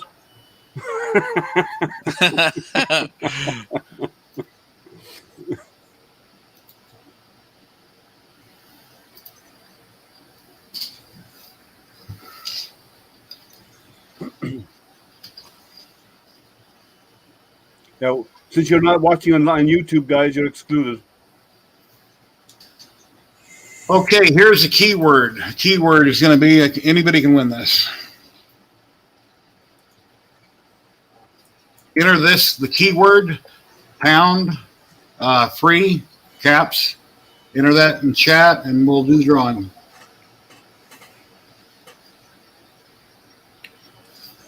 Everyone's frantically typing.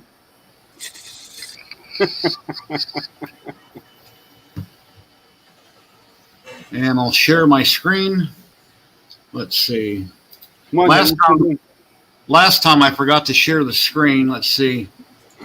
Heck, I want one of Jerry's stickers. Let's see.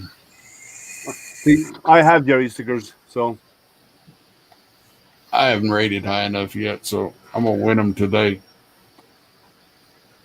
Yeah, anywhere in the world, anybody can enter. I've got international stamps, and then I got local stamps. So,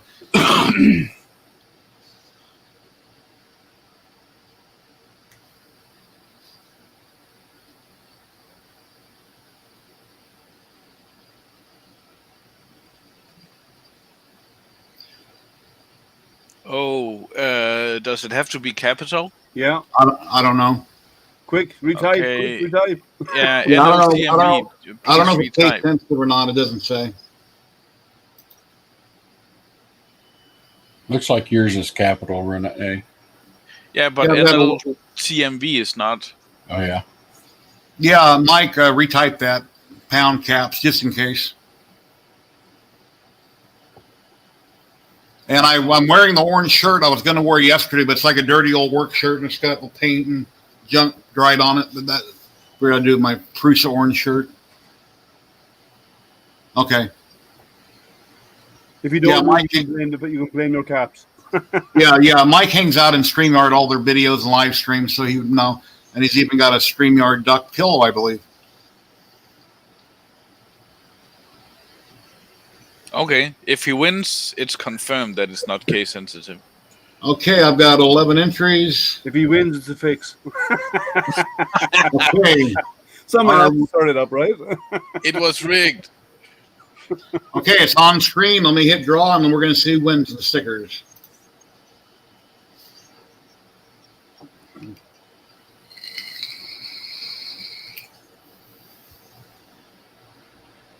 Well, I'm glad it didn't land on me.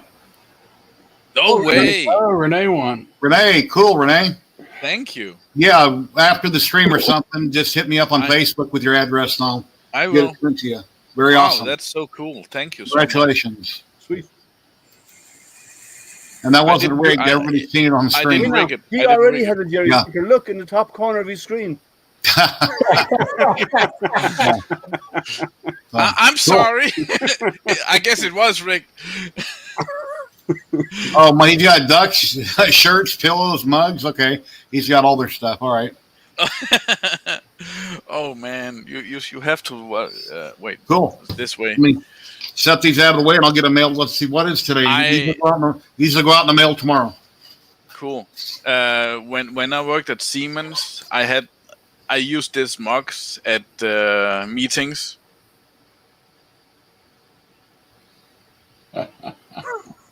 Cool. I did receive a few comments not to do that anymore. Yeah, I know. I have a logo. I had a plaque that I used to have in my office. I have it here actually, but it's dusty, so I'm not going to show it to you. But it says, "Everyone brings happiness into this room. Some by entering, some by leaving." And my boss asked me when I put it up there first. My boss said, "Which category do I fall into?" And I said, "That's it. You have to find that out for yourself." If you hear cheering after you leave. I know. She had a good sense of humor. She found it funny. Yeah. That was. Thank you guys in the chat. That's so cool. It's been 10 years since I worked in an office.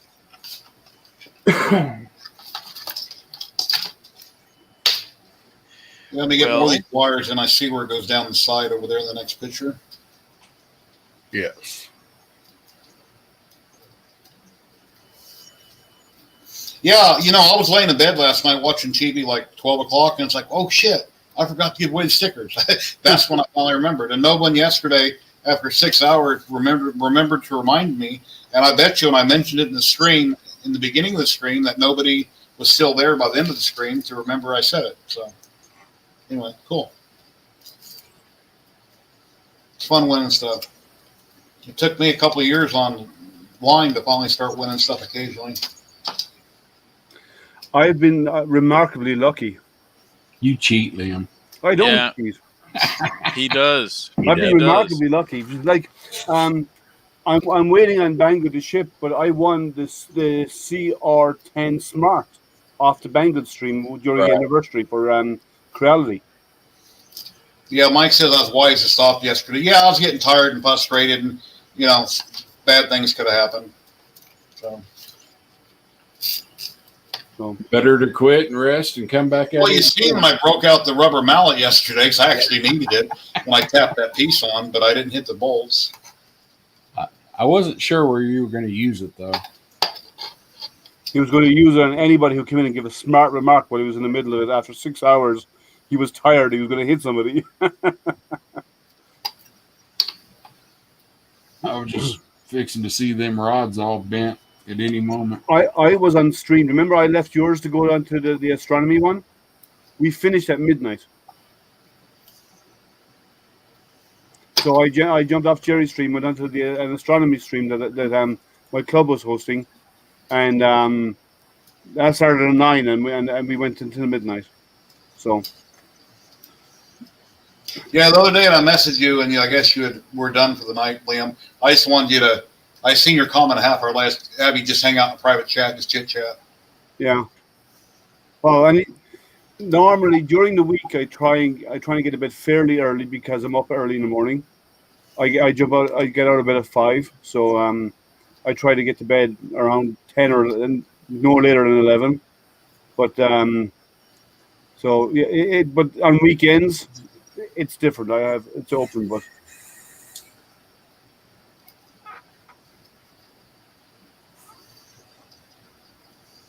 Yeah, and as far as for the different types of what giving away stuff, you got Nightbot, but to tell you the truth, I don't really like Nightbot, and yes, it can be rigged on the back end. If there's somebody in chat you don't want to enter on Nightbot, you can exclude them, and nobody would ever know. Google Docs is really cool, but it's a little preparation and using Google Docs and spinning the wheel. And now that StreamYard has this thing here, it's really cool. You just throw in a keyword like Nightbot, and you can share your screen, and it runs through everybody. That's really cool. that's another request I have to do through my other streaming service. I have to get them to put the ability to do a competition in there using a keyword. Yeah. Or no, I can't do that. I could probably program something to grab the text or something. But not from StreamYard though. No. Yeah, because you'd have to integrate with their APIs, and I don't know how they're set up. You could do it through YouTube. Okay, now Their APIs are open. Yeah. it's zip tie time. You want to make the heads of the zip ties towards the motor. Okay, yeah, I got that picture there.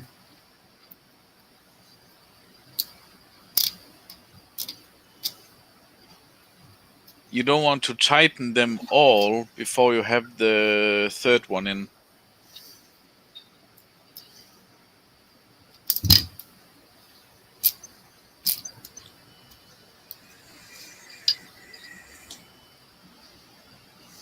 You know, Jerry, because this is a nice small printer, Randy might claim it.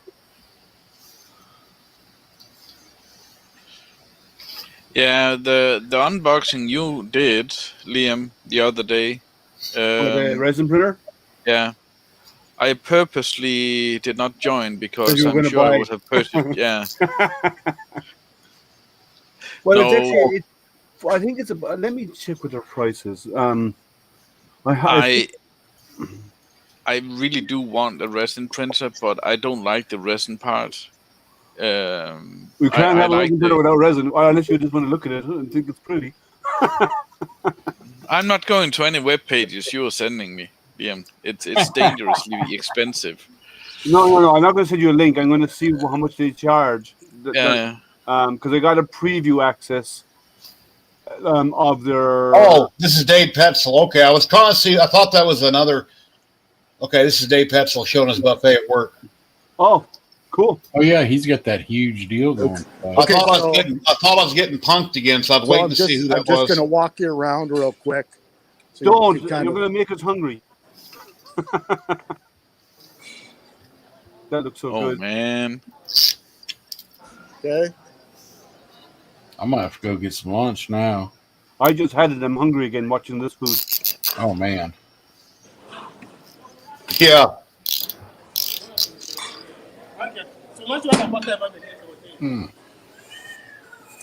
That's Sausages. breakfast. Oh, we have. Oh wait, you guys in the Irish guys that calls it bangers and mash, right? Yeah. Man, you're making us hungry. No kidding. You're a bad influence. I want to work some Chinese. Prime rib. Oh, Wow. it's a nice setup. I don't know what I've got here. Oh, bacon, hot bacon dressing. That reminded me of the guy that dropped in a while ago. If you guys seen what was starting to happen. And then there you go, guys. I'd stepped away, so I missed. Very nice. Hey, Yep, Dave. Yeah. Did you get my message I sent you on Facebook? What did you send me? You told me to message you about the 10-channel RC controller. Yes. You sent me your address? Yes. Yes. I have that all together. I'm just, hopefully I'll get it off the first part of the week. Okay, just let me know then how much. Your place looks fantastic, by the way. Thank you. I've seen photographs of it, but now that you're actually walking around looking at it live, the photographs do it justice, but it looks even better when you show it live. And I love your outside area. Yeah. Yeah, I love those blue jeans. This is our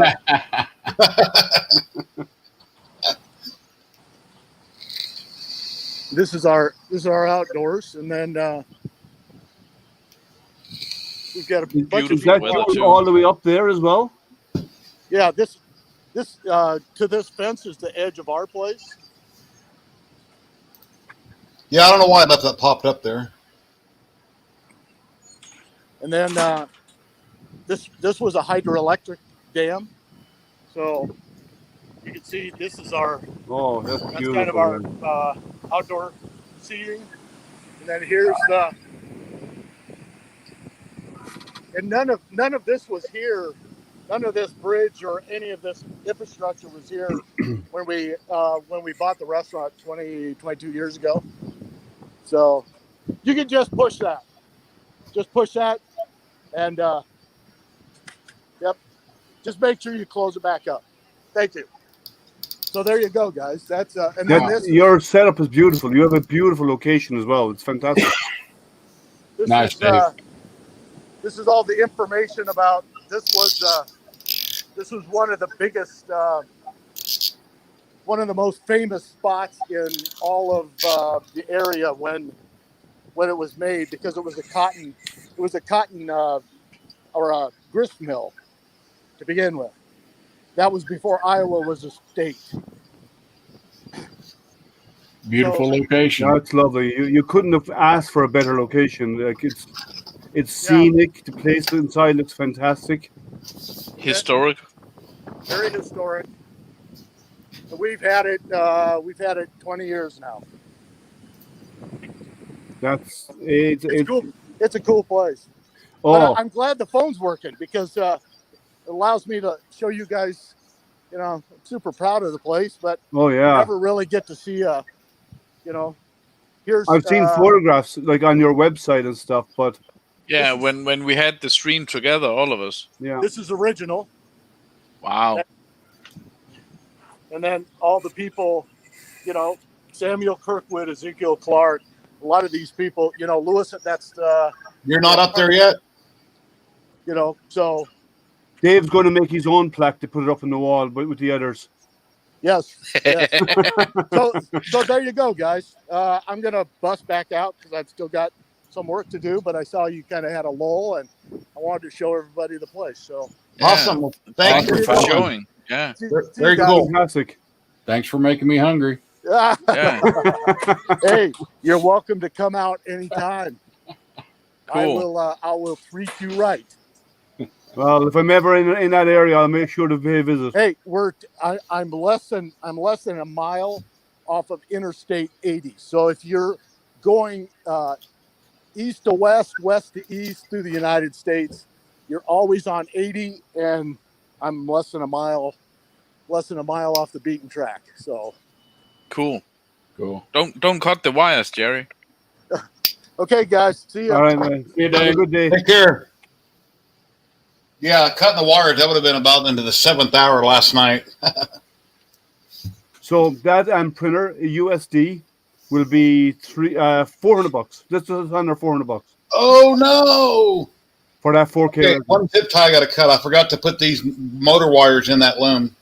You can just tie them put an additional zip tie of your own and just add it on to the outside. No, you missed what I'm saying. Okay. Oh, you The- need to put it into the channel? Yeah, and the third one right here. I'll just snip. I got plenty of zip ties. They're not expensive. So yeah, that's for $400. It's not bad for a 4K resin. What do you think, Jerry? Huh? That resin printer is the Kickstarter is $400. How big is it though? How big is the? Well, I don't know my build volumes on my mid-size. Was that It's similar to the Mono X. okay? I love my Mono X. Yeah, so it's similar in size to the Mono X. The Mono X cost me like $800, and then fairly soon after went down to $6 something. Yeah. Hey, And Jerry. then Trevor's had trouble with one of his Mono X's. He can't. Something's wrong with the Z or something on. He's having all kinds of problems with it. Oh, Hey, Jerry, are you a member of Hex 3D? I've heard of it and I know about it, but I'm not a member now. Okay. I'm not. I'm only on 2 Patreons. I'm on Sanix's Patreon and Mr. Bagley. They're fixing to give away. They've got. The only reason I asked that is because of your painting. They're going to give away. Let me see if I can find it. They're going to give away a resin, and the contest is a diorama. Paint it. You have to paint it, and then everybody votes on it. Yeah. Well, And If maybe you see thank all you the video. all these people on the groups that are painting, there's a lot of people that I would consider professionals that are on the groups now doing a lot of the painting, and it completely smokes me. I'm like I say, I know what I'm doing, but I'm not very good at it. Honey Badger, James and Michael, they're very awesome in all their work. And James goes, "Well, you're so good." I said, "Thank you," but he's not serious because he's so much better than I am. Yeah. But which doesn't matter. It's practice. Things perfect, and I don't paint much. I painted a few cars in my lifetime. I've done rattle can forever, and then when I done airbrush, I just watched a few videos and kind of figured out as I go. They're going to give away an Elegoo Mars Pro and some resin Oh, cool. for first place. So it's either a Teenage Mutant Ninja Turtle diorama or a Dune Guild Navigator diorama that you paint. So I saw it and I thought, Jerry. Okay. Question. So when you print with resin, and we already talked about the way it prints, but is it really that much faster than a 3D printer? yes.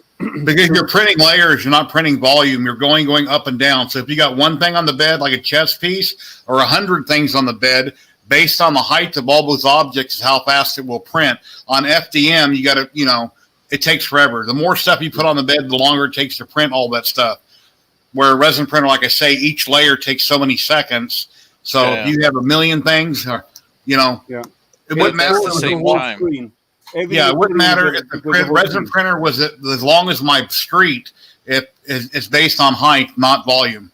Yeah, so if you had a resin printer that was a mile square and you had a huge amount of parts on them, but they were only 10 layers high, it would only take 10 layers at 2 seconds a layer on the mono screens, the 4K monos. At 2 seconds or 3 seconds per layer, it only takes 10 layers and you're done, no matter how big it is. The seconds vary, but yeah, same principle. Yeah. So like I'm printing my first few layers at 10 seconds exposure, and then after that I'm going down to 2 seconds per layer. Oh, okay. Now it will vary from material a little bit. It'll vary from printer to printer a little bit. So is that also because of the addition to the moving? No. Well, the first couple of layers are longer exposures to make sure you got bed adhesion because the plate is upside down. And right. So that's bed adhesion. That's what I was trying to say. Yeah. So yeah, for the build plate adhesion is what they call it, a build plate. You do slightly longer exposures for the first couple of layers to get good bonding there. And then after that, you go to your normal exposure rate, which is based on the printer, and the 4K mono can be anywhere between 2 to 5 seconds. There's so many different settings and different things with different types of resins. Like I say, some resins just seem to work, like ZYLTECH for me. And then I've reviewed a bunch of different resins. I had nothing but failure after problem and headaches. Okay. Yeah. But when I had my Elegoo Mars originally for the first 2 years or a year and a half, no matter what I dumped in it, everything printed perfect. But when I went to mid-size, I started having more failures and out of the Elegoo Mars, I had maybe 2 failures in 2 years. As soon as I got the resin printer, I might have had 20 or 30 failures in the first 2 months because it's so much different for some reason on the bigger resin printers. What's the difference? There's a question there about what's the difference between the Mars 4K and the 4K Pro. I don't know. I have no clue. But if you go and pull them both up on Amazon on 2 different screens or side by side and look at the specs, I'm sure you'll see the differences. But I don't have either machine, so I don't know. Yeah, I'm bringing it up on I'm going to the Elegoo side to have a quick look. Hey, Carl, I don't know if you were just here, but about 10 minutes ago, I done a giveaway. Honey Badger 3D print and paint sticker, one from DeWitt Tim, a Joe Telling sticker, and one of my stickers. So I know Carl bought one of my stickers off my Etsy store. So you're from Cape Town, as in Cape Town, South Africa. Is that correct? That's the only Cape Town I've ever heard of. Yeah, that's why I'm verifying. I've been there. Cape Town, I think that's my old buddy that used to pop in all the time, but I can't think of his name on Facebook. I think because he lives in Cape Town. That's probably who that is. Cool. Liam, I can definitely confirm that I'm not going to buy a Formlabs Form 3. No. It's like $5,000, man. Jaco, his name is, Jerry. Or Jack. Yeah, that's him. Cool. Yeah, Jaco, beautiful. I've been down there a few times for work in the past. Yeah, I recognize Jaco's name. It's been I was there once and I was staying in a guest house type of place in Pretoria. I was there in Pretoria at the time, and I was sitting out because I had a lull. It was on a weekend. I was not working that day. I was sitting outside, and I saw something moving in the grass, and it ended up to be a python. Well, no, it wasn't a python. I think it was a python or an adder coming through the grass towards me in the when I was sitting outside. It's kind of interesting. The people who worked there saw it, and they came out with shovels and they started killing it with a shovel. Alrighty, that's done finally. Where's my mouse? Okay, mouse. Yeah, well, it's been a long time since I was down there because I was based in Europe, living in Europe at the time, and that must be about 20 years ago, I think. PTFE tube, where's it at? It's here somewhere. Why are the resin printers so expensive? The LCD, probably. The LCDs, and you must remember, on a resin printer, the LCDs are a consumable. Okay? So after a time, the LCDs go bad and you have to replace them. So on the old small 2K printers, you can buy a resin, you buy the LCD screen for $50 or $60, but on the 4K ones, they're about $150, $200, I think.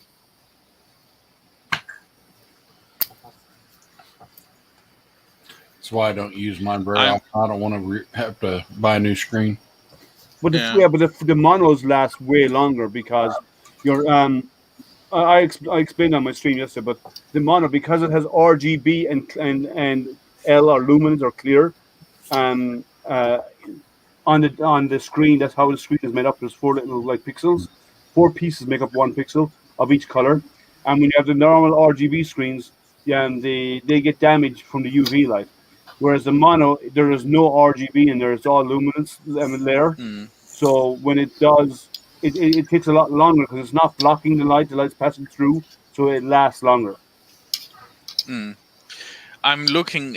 Well, we have a Danish 3D printer website company where I'm actually looking at everything here, and there's a Unis IB resin printer. You're supposed to eat gummies now, Jerry. No, I gave them to my wife last night. I can't handle gummies. And it's around $1,700, I think. But it's actually saying that the light's unity is a lot better than other 4K mono LCD 3D printers. And That's the way they display, they project What? the. What UV size light. of things do you Yeah, want to possibly print? Do you have any idea what you might want to Yeah. print in resin? How big? A foot tall or minis, or about how big? I always, well, for me it would be minifigures. Then you Okay, do then. 2K resin. If you want to do miniatures, I wouldn't get a mid-size resin printer. Yeah. I would buy a An LG Mars, the small LG Mars, or the LD002R, or like a Frozen Mini 4K. Oh yeah. The Frozen Mini 4K is awesome quality. And I have the original Elgu Mars. I don't have them since they went bigger. But from what I know, what I've read, I don't have a Frozen Mini 4K, but I have a Mighty 4K. From what I've heard of the Mini 4Ks, they're really awesome machines. And I'm sure people in chat, there's some people out there that have them also. What company is that? Frozen. They'll have them on Amazon. Oh, okay. Frozen Mini 4K, they're probably $200 and something. The Mighty was $500. Go ahead. Right. I have a list of companies here in this website. And the reason I really prefer to buy a resin printer in Denmark from a Danish company is because I can actually drive there. And if something is bad, and I know this company will have spare parts if something happens, and I can get it easily. Yeah. I have there's a list of resin printers here, and the first level of menu says SLA. The second one is DLP/LSD. The third one is MSLA. And the fourth is wash and cure. So I guess my original Elgu Mars, in 2 years, I replaced the screen twice, around $30 a pop. FEP, the plastic that you print on, or you put your resin on top of. That's something you have to replace fairly frequently, but it's not that expensive. If you was to buy, I remember Uncle Jesse did a video about a year ago talking about some great big giant Panoply Phenom something. He goes, "Hey, and you can upgrade the screen, and you get 20% more such and such. It's only $900 for the new screen." It's like, yeah. So nope. I'm the budget. I'm in the budget category. I'm not in. I have plenty of money, and I can just throw money at whatever hobby. Yeah. So I have in the DLP/LSD. No, LCD. Sorry. Yeah, I've never tried that either. No. I have Anycubic, Creality, Unis, Sortrex. Unis, that sounds a lot like you're. Never mind. How? It sounds like you're talking about a planet. Yeah. I've got a Creality and I'm happy with it. I have a Creality. I have the new seed maker, and I have a Tronxy.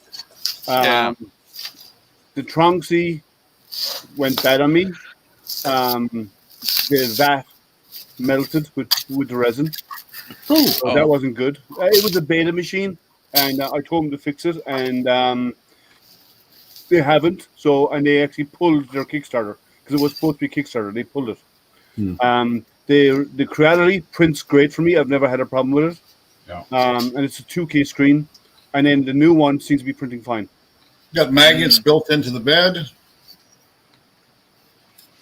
I'm going for the Anycubic because of spring, I think. Yeah. Anycubic, Jerry has Anycubics. He likes them. Yeah, I've got their wash and cure, large wash and cure station. I just reviewed them, and I've got their Anycubic Photon Mono X mid-size resin printer. Spring contacted me recently about wanting to possibly maybe do an interview with me about my Anycubic product. I said, Spring, at the time, I only have the one resin printer, so I'm not a good candidate because I don't have their FDMs. I can't talk much about the company. And now I have 2 of their products, so I don't have many other products. But so far, I've had no problems. So the Mono X is a mid-size, and the Not X, just the Anycubic Photon Mono, is that smaller. a mini? It's a small size one. Yeah. Small size, okay. That's actually not bad. The small, if how you much need is the it? miniatures, the small size is fine for you. You only need the bigger one if you're going to do larger prints. Yeah. The mid-size and the large, like the large are so expensive, it's kind of cost prohibitive unless you're doing it for a business and you need to print really large objects. And even then, it's not very common to do that. Like Trevor, he's got a store, but he has large size ones because he gets business to print that big. Yeah. So it's worth his while doing it. But unless you're going to make money out of it, it's only for personal use. You don't need the size, and don't go there.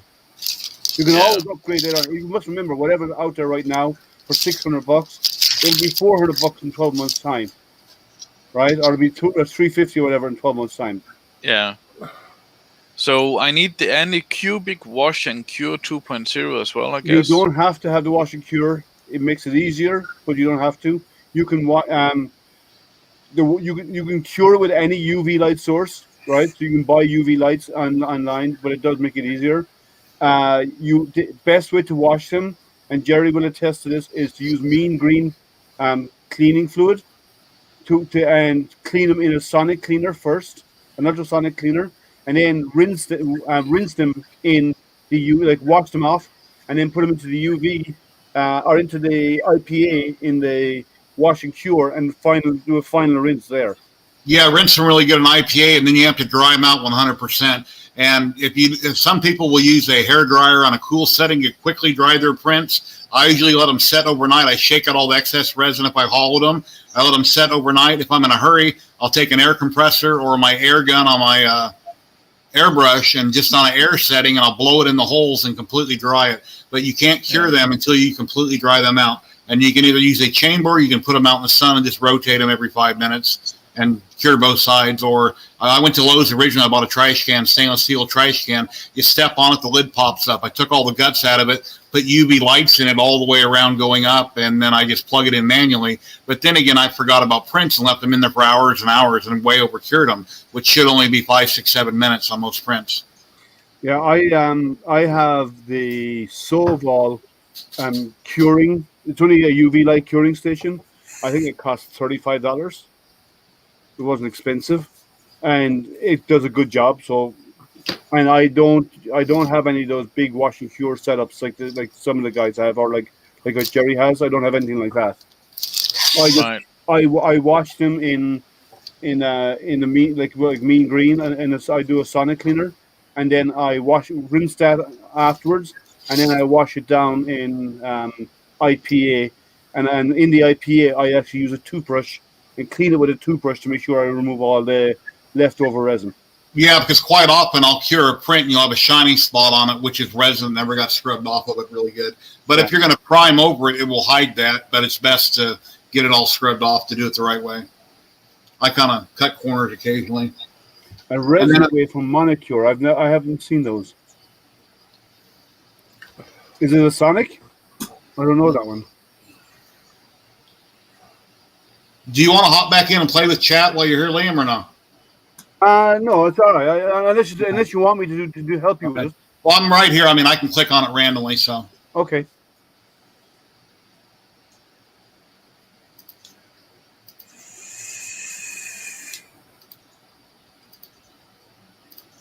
Oh, the resin is a liquid. Okay. Okay, I need, I got the sleeve. A M3 by 4B countersunk screw. I need 9 of them. But that stuff's expensive. The monocle resin away, that's for a 2 liter. It's $90 a bottle of it. Yeah. Yeah, you can buy a 2 liter or a gallon of mean green for about $8 or $10, and that would Right. last you 6 or 8 months. Yeah, mean green's like $5. It used to be $5.99 at Lowe's for a gallon. Yeah. So it's There's a 5 liter here for $200. Yeah, That's no, insane. I'm not saying you get mean green as it's a cleaning fluid. You can use it in your bathroom or wherever, but it's really good cleaning fluid, and Okay. you use that, and that will clean anything. You have to go over with IPA also. It won't work. by Yeah, you have itself. to use the IPA afterwards. Like you rinse it off, and then you use the IPA afterwards to do the final clean. The large wash and cure station I got off Man and Cubic, which holds like 18 bottles of IPA. I went ahead and filled it up for the hell of it for the video, but technically you can fill it halfway as long as your part is well submerged. When I hollow a print, obviously there's still resin in it. When I take it off the build plate, I throw that in the mean green and ultrasonic cleaner to try to flush out most of that resin, and then I will put it in the IPA wash and cure. If I go straight in it, I'm going to dirty up all my IPA quicker and be getting rid of it. It won't last as long. So I try to do a pre-rinse and before I put it in the big machine, let the whirly bird spin around and help clean it up. Yeah, Dominic, vinyl gloves, as long as vinyl gloves should work fine with resin because the resin will not penetrate through them and it won't melt them. You don't need the Near-Light gloves. The vinyl ones work fine with a resin. I used to get the throwaway blue ones. Harbor Freight, they used to be $5.99 for a big box. Now they're $19.99 for half as many. Yeah. But yeah, the vinyl ones work fine. You don't have to get the Near-Light ones. Okay, let's see. I got 9 of those. I need 1.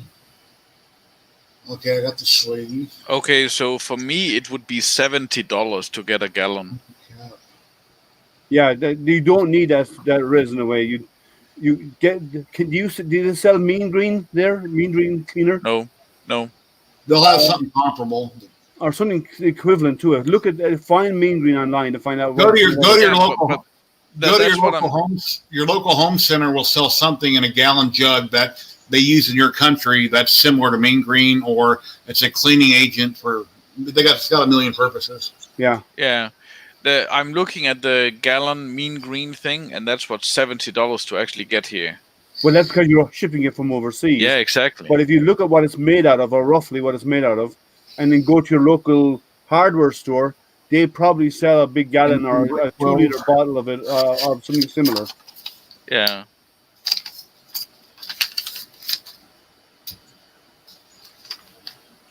I got to go find some food. I'll be back after a while. Okay. All right. Thanks for the info, Thank you Dennis. for coming by. You're always welcome. Yeah, I'll try to get back on. I'm sure you'll still be going by the time I get back. I'm sure. Yeah. There's a lot of steps left, so M3 light screws. Yeah. So, but any good commercial cleaner, as long as it's not caustic, all right, that can be used in kitchens and so on, that will work to get rid of the resin.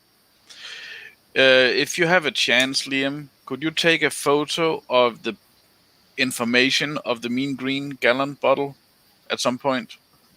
Can't you just log on Amazon.com and type in the word mean green? That's what I did. But it doesn't show the information about the bottle. Mean green cleaner. You want the MSDS information? No. I'm gonna get. He wants to get the label information. I'll get it. 1 second.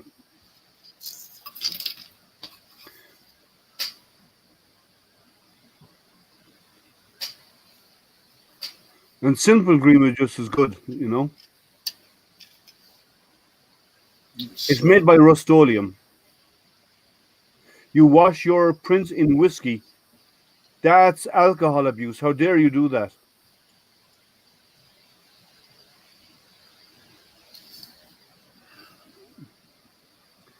So mean green is 1 second now. I'm trying to find a label for it.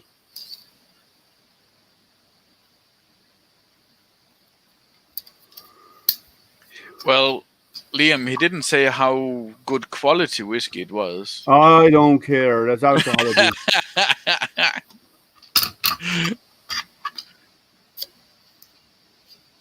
It could be a gallon for $1 whiskey. Still. Yeah, that's my answer to all that kind of stuff. If people use alcohol for stuff like that, I call it alcohol abuse. Yeah.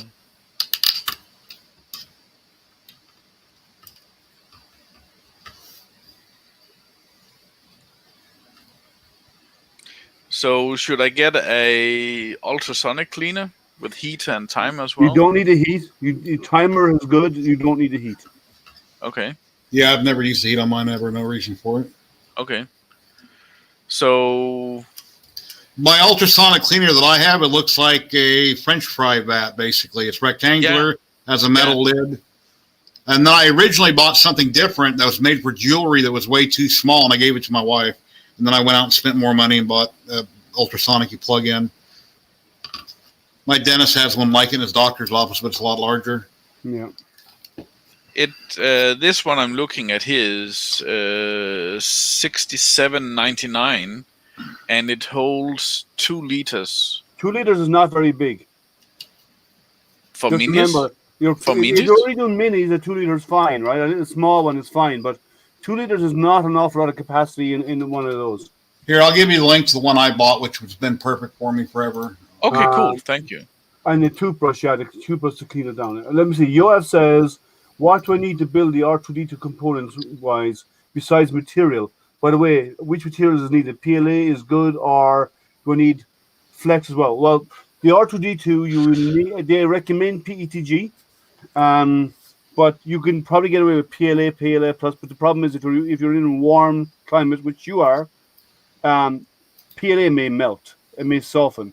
So you're better off to go with a more robust material like PETG to do it. Mine's a 3 liter, and here's a link to the one that I have that I've had for a couple of years. And let's see. If you join Michael Bedelli's his Patreon, you can gain access. It's $5. Is it $5 or $7 a month? $5. He has like $1, $5, and different. He has different tiers for $5. And you will gain access to his design files from there. And in his design files, it has all of the models. Some of them are cut up to fit smaller beds, and all the instructions on how to do the assembly, as well as videos on assembling and the electronic. There's actually electronic diagrams as well. So you have to build out the electronics and buy the individual motors, whatever else you need. Now, the large R2D2 requires bigger, more powerful motors, bigger, more robust speed controllers and stuff. But in the long run, you get a really good machine out of it. So yeah, a big R2D2. I don't think you could build one for under $1,000. I don't know the exact price, but based on what everything costs, it would probably cost you more than $1,000 to build one on the cheap end of things. Yeah. So I'm going to send you in private chat. Rene, I'm putting in a link for you to the data sheet for Mean Green Cleaner. That's the information safety sheet for the product. Uncle Jesse does a lot of videos on different cleaners. A lot of different people do videos on different things. I've done videos on what I recommend, but there's a lot of people you can watch with what they use and why they use this stuff. At some point, they randomly bought it, tried it, it worked, so then they promoted it. So, but I mean, there might even be better stuff out there than what we use, but typically that's what I use, IPA and Mean Green. And spray away glass cleaner is the only thing I use to clean up resin. When I clean out my vat, I no longer dump IPA in it and wipe it out. I only use spray away glass cleaner. It's a foaming action, and it spray foams everything, and then I wipe it out with my blue shop towels really good. Try to get down the nooks and crannies because there's always a little bit of resin in the cracks on the FEP. I wipe out all that I can get. I get a little bit of, what's it called? The glass stuff, Rain-X. Yeah. I squirt a little bit of Rain-X on it, take a blue shop towel, wipe it real good. I'll take the excess that's still on the rag, wipe the bottom side of it. That's going to go against the LCD, dump in my resin and pour. And I don't have to use Rain-X very often. Unless I clean the FEP again with a spray-away glass cleaner, I never reapply Rain-X. And it works great for me. Cool. Later, Cape Town. Have a good sleep. Take care, buddy. So you have that info sheet. Yeah, I downloaded it. Some of the components you want, you said you have a gift card for Amazon. Some of the components are higher end for a full size R2D2. Like the full size R2D2 is about 30 spools of filament. And there's a lot of small servos and all this kind of stuff in it. So you want to have and a lot of the components may not be on Amazon because there's only very specialized groups that actually are places that make these type of motors. So you may not get them all there. I know even for the drinks droids that we're working on, I had to order the motors from a group in Vegas because nobody else makes them. Yeah, there's a robot company here in Vegas that sells robot parts for the Polaku or Polaki or something like that. Polaku, I think it's called, yeah.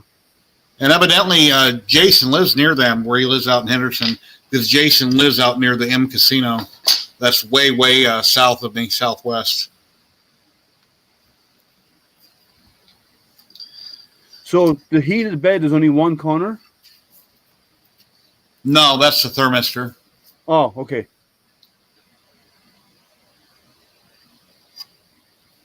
And I'm taping an OBS in case I decide to cut this up. That's why I'm showing it real good. Yeah. Mm-hmm.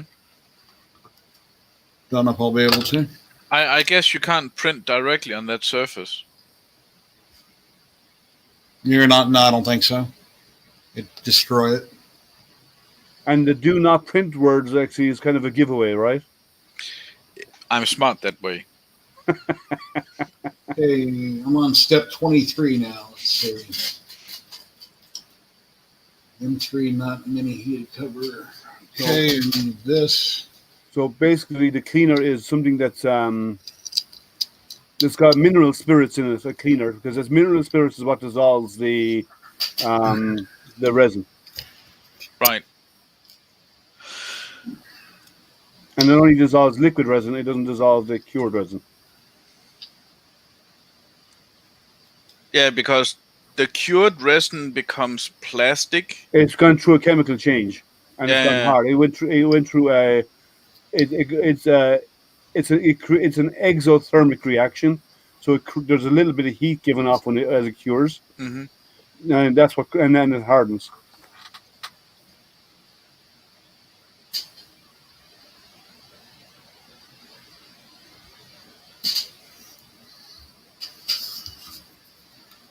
You want to build a droid out because they are kind of expensive and can't legally sell them, and they don't have a place to store them. So why do you want to build one if you have nowhere to store it? I'd store mine in my basement is where I'd be keeping mine, where I have everything else. Because I keep all of my stuff. I'll be back in 2 seconds. I want to check to see if that track component finished printing. One moment.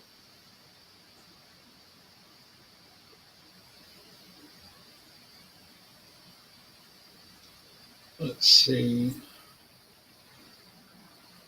350, 5 by 350. Let's see which one of these measures. 350.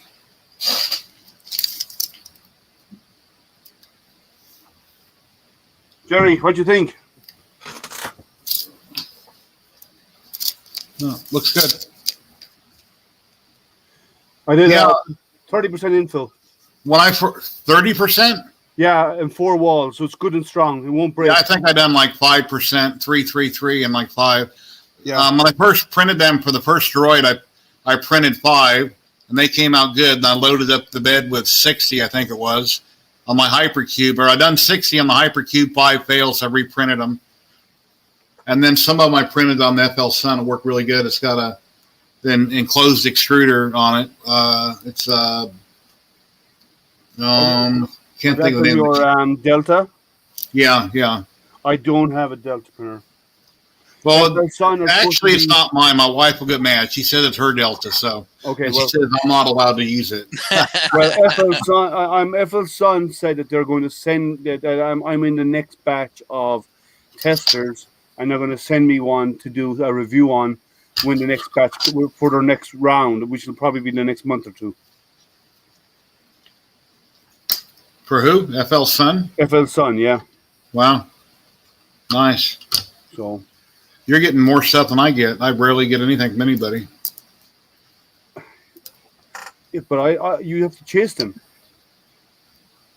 A lot of people say no, but now and again you get lucky. And when it comes to the other stuff, well, you know about how I get all the Kickstarter stuff. So Yeah.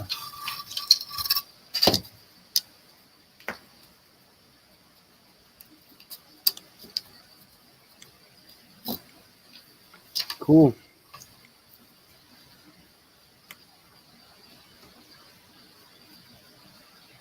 Now that I have one done, I'm going to kick off the IDEX to do two at a time on the IDEX.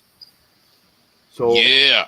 so I'll have two going. If And you're I'm not, bonded to the bed, fine. You can print as many as you want. As well, I long want to do a test to make sure, because if I can do two with the IDEX, what I'll do is I'll then I'll load up one side of the bed and have two spools ready, and I can do a full bed with two print heads at the same time. Because each time when it's printing one on one side, it'll print one on the other side because it's IDEX. So I'll get twice the amount done in half, like in what it would normally take in half the normal time.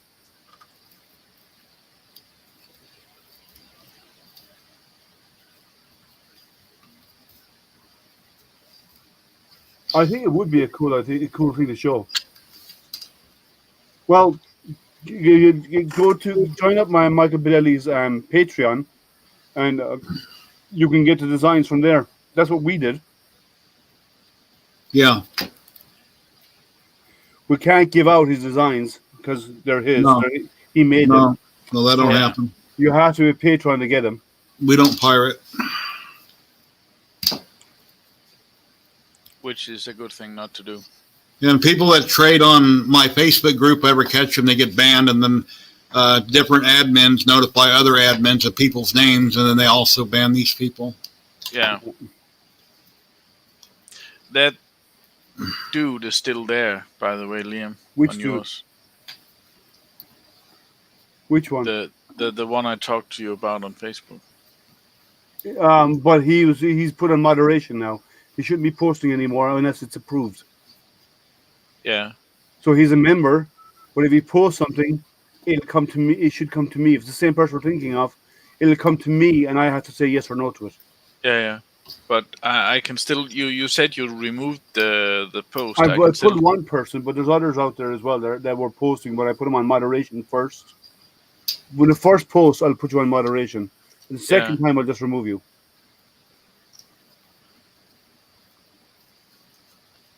Yeah, I have a good friend that has a group. Not going to say the name of the group or who the friend is.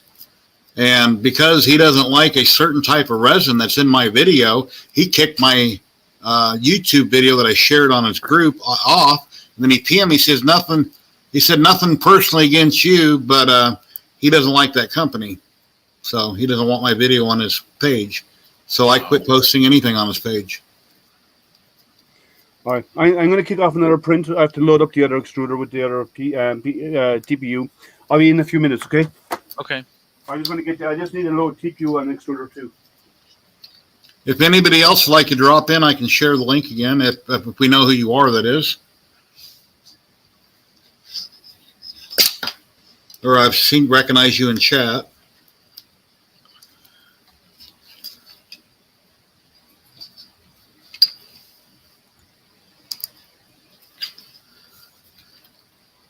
Yeah, these little plastic, these cloth jackets are a pain in the ass.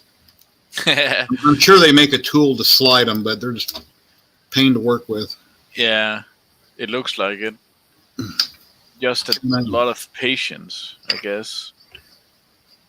That cover on.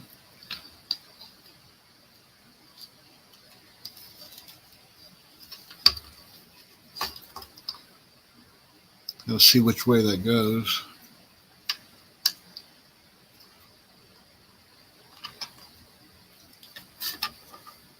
That's either the top or the bottom. I got to see which way that goes.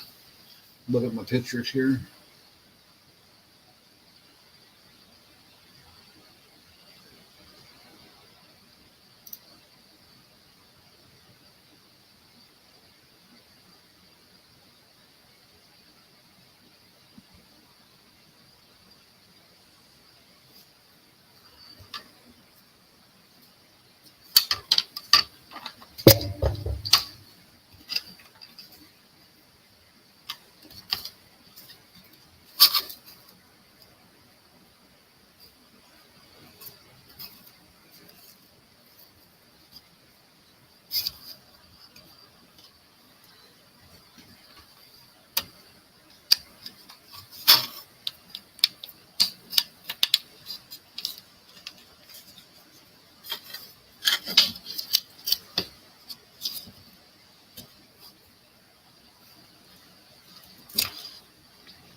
And I probably should have had that sleeve in there too, but I don't think if there's enough room to get that in there.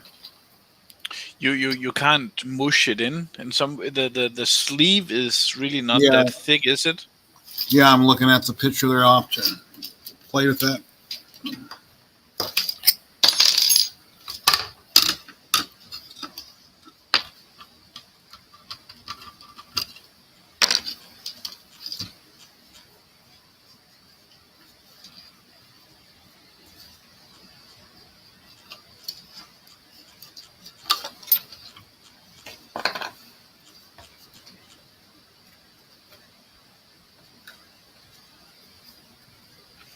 Oh, Jerry, the way they put it on is they have that side first and then slide the top one on,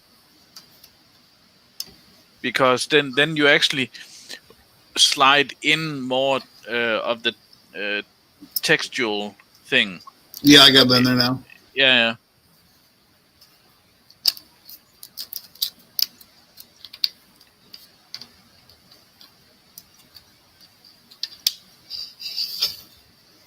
Yeah, that's nice. That's exactly the way the photos look like.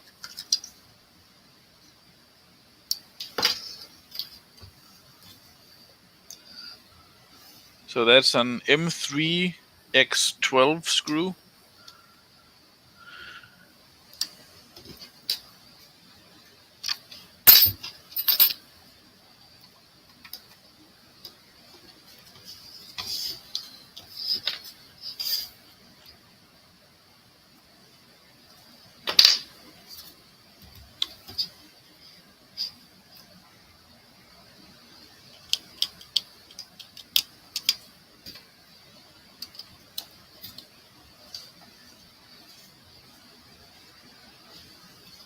Is there a tight gap between the two?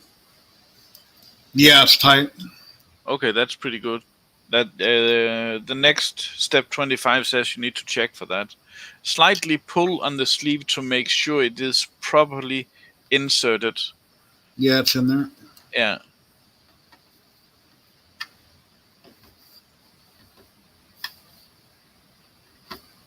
Okay.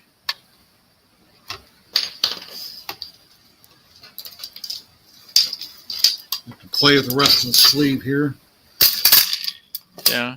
And I set it down. All my screws in the bottom just stuck to the build. Yeah, I heard it.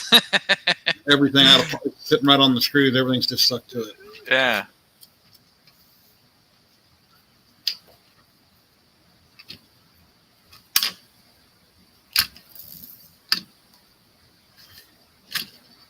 So is this one an auto leveling system?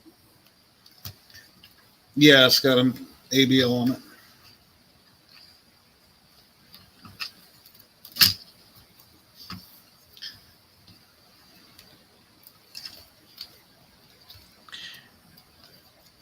They're actually pretty cool because they can probably print more or less all the parts themselves, right? Who? Prusa? The setup you're doing, the covers you just put on are 3D printed. It looks like. Yeah, they were. Trying to find all the screws, get them off the magnets. Yeah.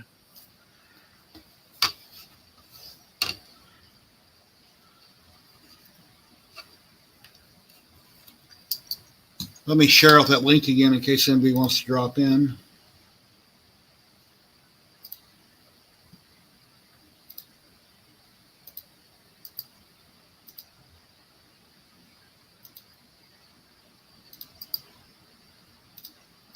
Anybody like to come in and hang out? If we know who you are, you're welcome to. There's a link.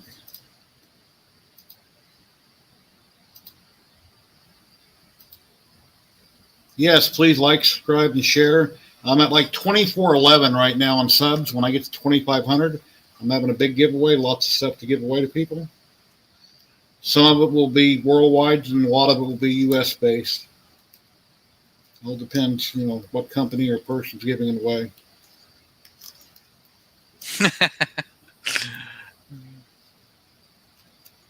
Yeah. Yeah.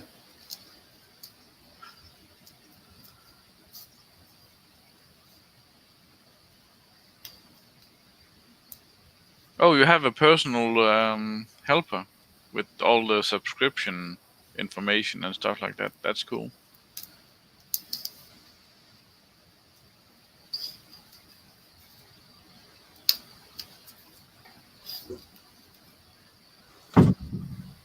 Okay, duplication is running.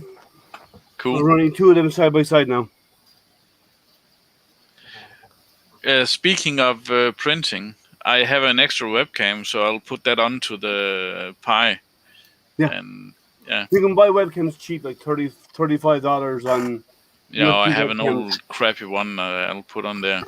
Yeah, I know, but that's all you need. But I'm saying you can get them out there; they're cheap, and you can set them up. And, Yeah, exactly. It's worth it. Let's see what this is being Banggood. I want to see what's happening with Banggood to see if they ship my order yet.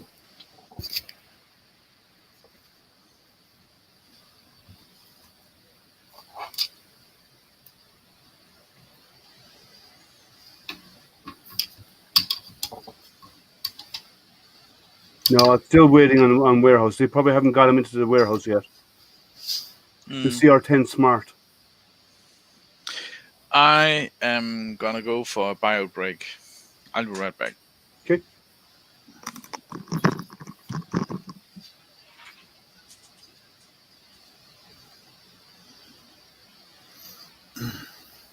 What's next, Jerry? Putting the bed on.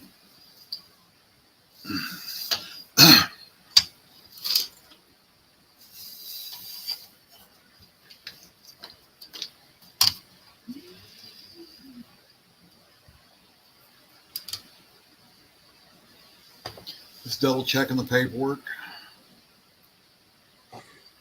That wobbles around a lot, doesn't it? That extension arm.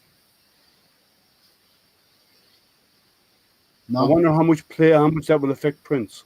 solid. It won't. They've had these out for over a year or so, and everybody loves them, and it won't. If things are built properly, they're usually fine.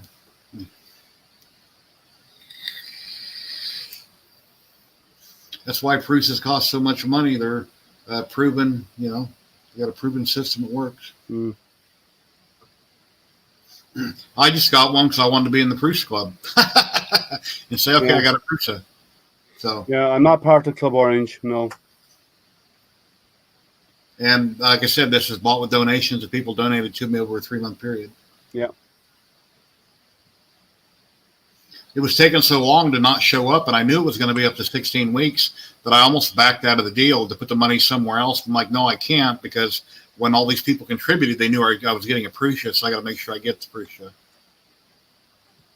Yeah, Loyal has many, many Prusas. Yeah. I think Loyal has Joe on QuickDial. Yeah, I haven't seen Loyal on a stream in a long time. No, neither have I. He might have moved on with his hobbies. I mean, he spends a lot of time on Kobilax. He's on there. I see him tweeting about it a lot, and he still hangs out on Joe Telling's streams.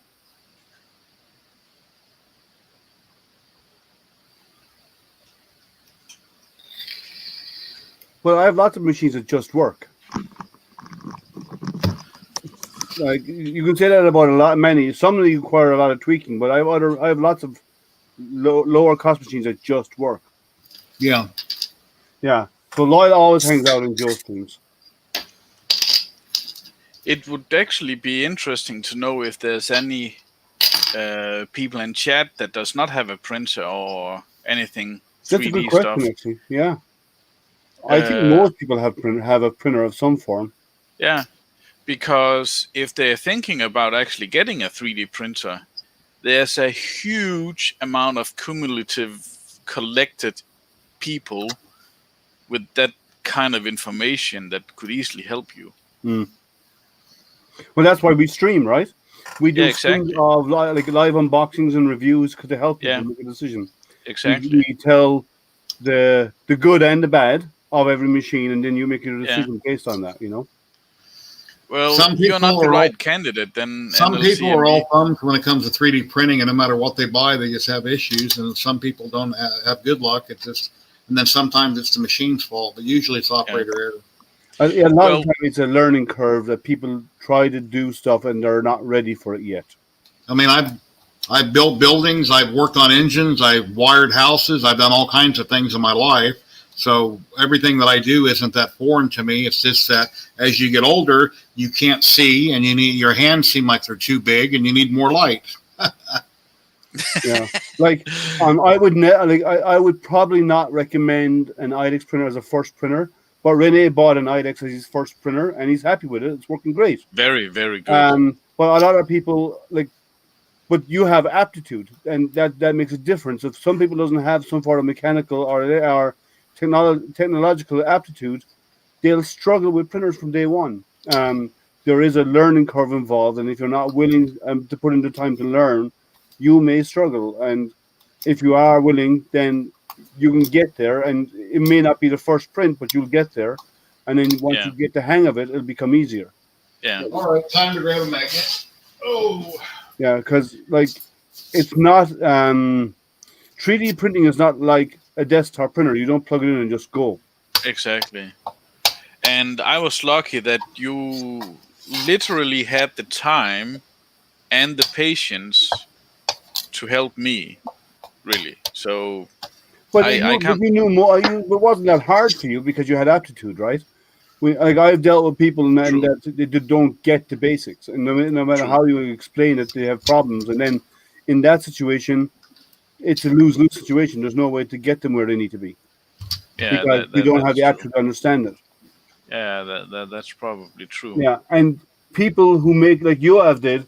You go out and you start watching the community, you start interacting, you ask questions, you watch people's reviews of product, and not only one person's, you watch 10 reviews of a product, and if they're all, if the majority of them are positive, then chances are you're going to get a decent product, right? Yeah, no. What? There's a spacer that goes in the center of this heated bed that I never installed yesterday. So I've got to unbolt the whole thing to get that center spacer in there. Oh. Damn it. Unless I can slip it. Yeah, I might be able to slip it in from underneath, maybe.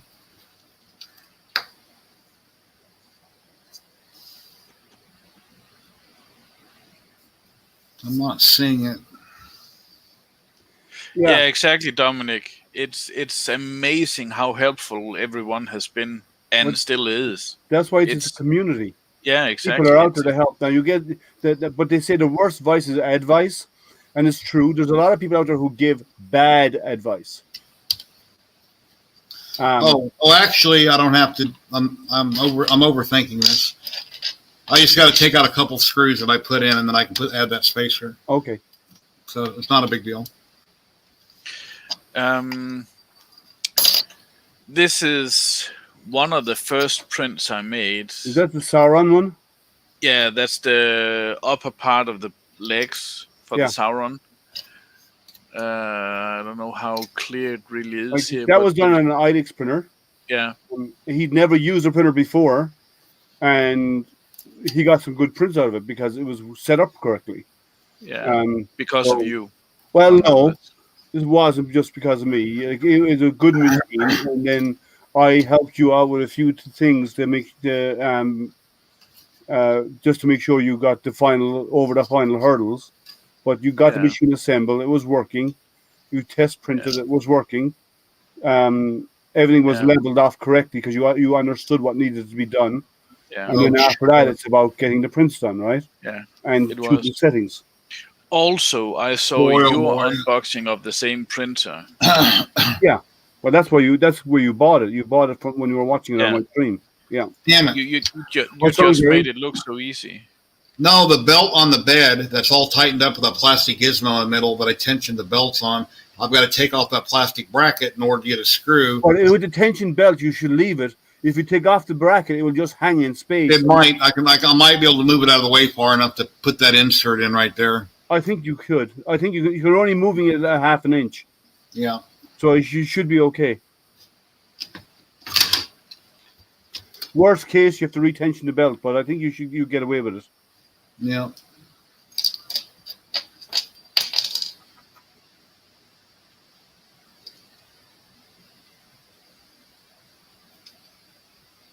Yeah, well, the good thing about the maker community is people want to help. Exactly.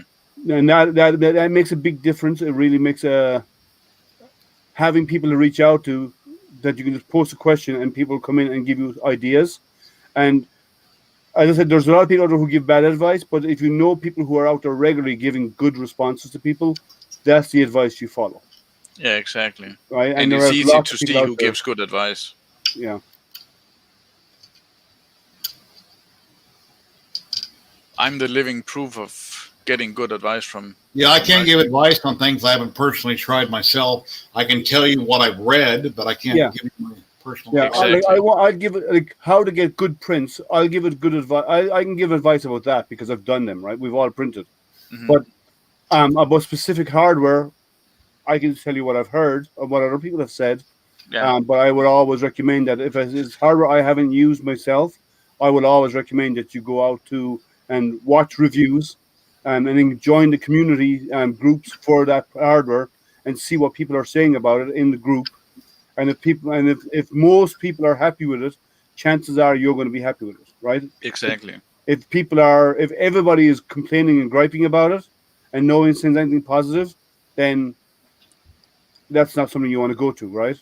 So you pick and choose based on that. But if it's hardware I've worked on, I can give direct my first-hand experience, and I've gone through a fair amount of printers, so I have a fair bit of knowledge. Like resin is kind of newish to me, but I've used it a little bit in the past. But FDM, I've gone through a lot of printers over the years, and I'm going through getting more and more right now, as you know. So whatever I actually have hands on, I'll give input on. All right, I got that. Yeah, that was easier. Yeah. Yeah, no biggie.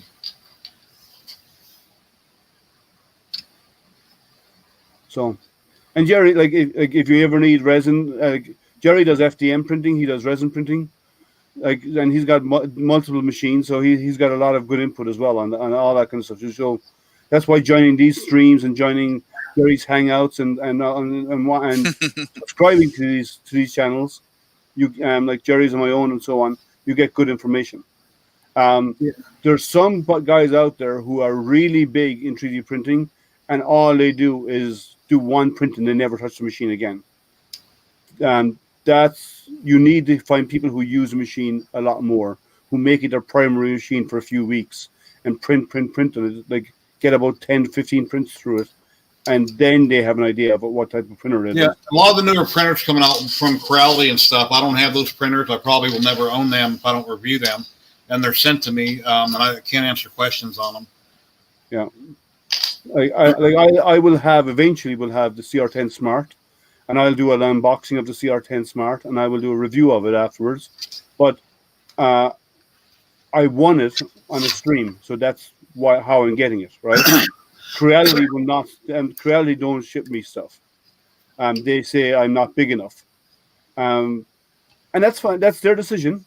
That's okay. Yeah, I heard that from Crowley too, and then eventually one of their people sent me the Ender 3 V2, which I ended up selling a couple days ago. That I've got a year ago or 8 months ago, whenever it was. But typically, yeah, that's what I hear. Oh, yeah, you don't have 10,000 subscribers. I hear that all the time. But I know lots of people that don't have 10,000 subs, and they're getting things sent to them all the time. And it's like Liam, he's got a lot of stuff sent to him. But what was good about his IDEX printers is he bought the first one off Kickstarter, and then he had talked to a lot of companies, and because of his talking to all the companies and already having an IDEX, that was perfect for him to say, "Hey, can I compare your machine against this machine?" And that helped it along. It does. And the other printers, then I work with a company based in China. She's coming. Here she comes. Who? How are you? Here, I'll switch cameras. Howdy. All right, she's not going to walk up and say hi. Well, you know what? Who is that? Liam and Renee. They helping put your thing together? Yeah, they're helping a little, chatting. Bunch of people in chat. You're never going to get that done. Yeah, I'm really close. Hey, it's not 12:30 for June, it's 5:30. Okay. I might have broke a thermistor wire earlier, putting a part together wrong. So I hope not. I hope not too, because I don't have that type of thermistor to replace it. Yeah. So. But if it happened, it's my fault. So. But it's kind of. Yoav says hi. Yeah. Yoav in Israel. He won the contest on EduTech Gym for the toaster. Yeah, I remember that. Yeah, I won the biggest prize of them all, stickers. Yeah. You know that? I'm still waiting on Jim to reach out to me. Oh, Renee won my stickers. Well, I had the drawing earlier. Renee won them all. Oh, cool. He lives in Sweden, I believe, right? Denmark. Cool. Yeah, one of these cold Nordic places. Yeah. Rainy, cold Nordic. Renee's the Lego guy. He's the Lego guy. Oh, cool. I like the things you said this. Yeah, she was telling me about the show on the. I said, Randy, I'm not going to watch. Lego Masters. I don't like Lego Masters. I mean, I'm not interested in Legos. So. Oh, it's such a cool show. I have watched it before, but I'm not really into it. The Danish season 1 of Lego Masters is done, and We started last Tuesday. I could only handle 27 minutes of it. I felt like punching the host so many times. Would you be able? TV. Are you qualified to compete on a show like that with all your knowledge of Legos? I don't think so, because I don't create my own Legos buildings or landscapes and whatnot. I could probably do it, and I know all the ways to put things together. The only problem is imagination. Yeah, you have to have imagination on that show. Yeah. Yeah, you need to be creative. Yeah. I'm creative when it comes to doing handcrafts and stuff like that, like making stuff with my hands. I'm not creative when it comes to art in any way, shape, or form. No. It's Well, you created that hand you got behind you on the shelf there, Liam, right? Sorry? That hand on the shelf behind you created that. No, I did not. Somebody else made it. And you just printed it, right? I printed it, yeah. There's a group called Enable, and they have a whole selection of 3D printed prosthetic parts. And if you join with them, they can actually send people to you, so you can print prosthetic arms for them and stuff.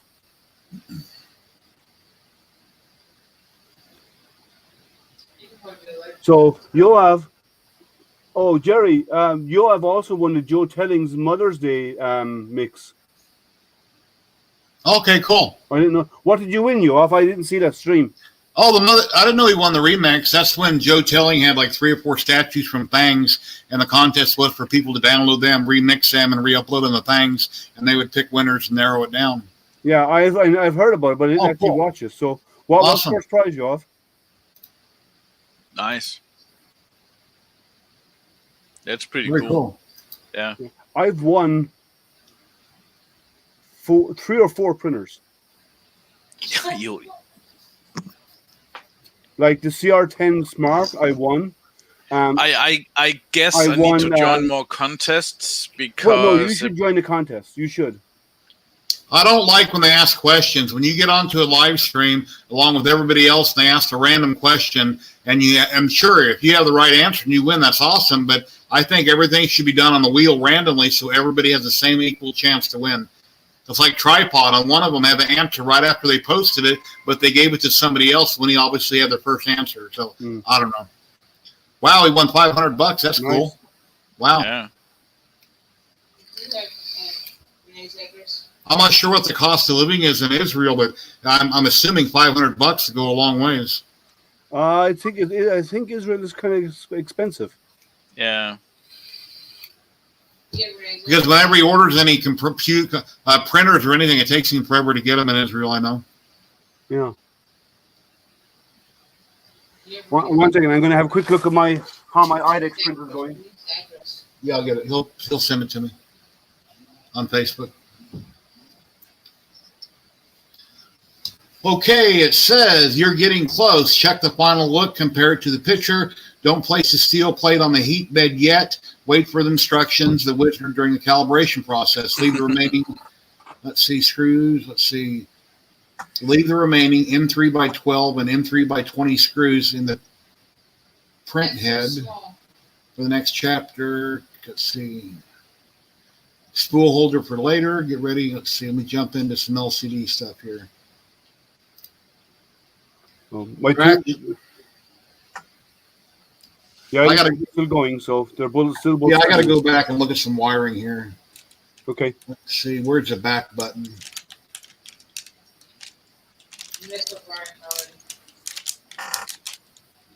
Oh no, the back button took me to the beginning. So yeah, Rene, you need to start joining some of those competitions when you do printers and stuff. Yeah. Now, they're often on live streams. The Banggood was a live stream and it was a random draw, and my name was pulled out of a list. I've won other stuff that people never came through on, but that's okay. But it happens now and again. But most of the time, companies they're pretty good. Some stuff like I've won filament on GTEX live streams a few times. I was on their live streams once talking about using 3D printing in your hobbies. So I talked about doing it in astronomy and so on, making stuff for my telescopes. Yeah. But you can win stuff. It's just you need to be online. You need to be watching. You need to be ready to jump on those streams. And they don't all have giveaways, but every now and again they do. And when they do, it can be worthwhile. Now, streams like Joe Telling's ones have thousands and thousands and thousands of people on it. So it's a small chance of winning. Yeah. Creality streams, again, can be a small chance of winning. But anywhere they have smaller groups, your chances of winning increase. Of course. And if you run a Facebook group or have a YouTube channel, especially a Facebook group, or you're really popular on Twitter or something like that, you do a lot of posting and stuff like that, you can ask a lot of companies to try this or try that, and they'll send it to you to review just because you have a group or something. Yeah. So based on your group size and membership. Yeah. The more people you have in the group, the easier it is. Yeah. And there has to be mathematically, statistically logical. Yeah, like I don't have a huge following. I have 380 people is all I have for my YouTube. I have more people in my group than I do in my YouTube. But I've gotten lucky with people sending me stuff for testing.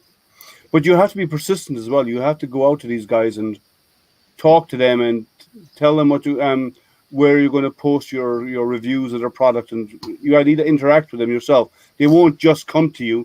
You need to let them know you're there. So you need to go out and announce yourself to them. But you need to have some bit of a following first. Yeah.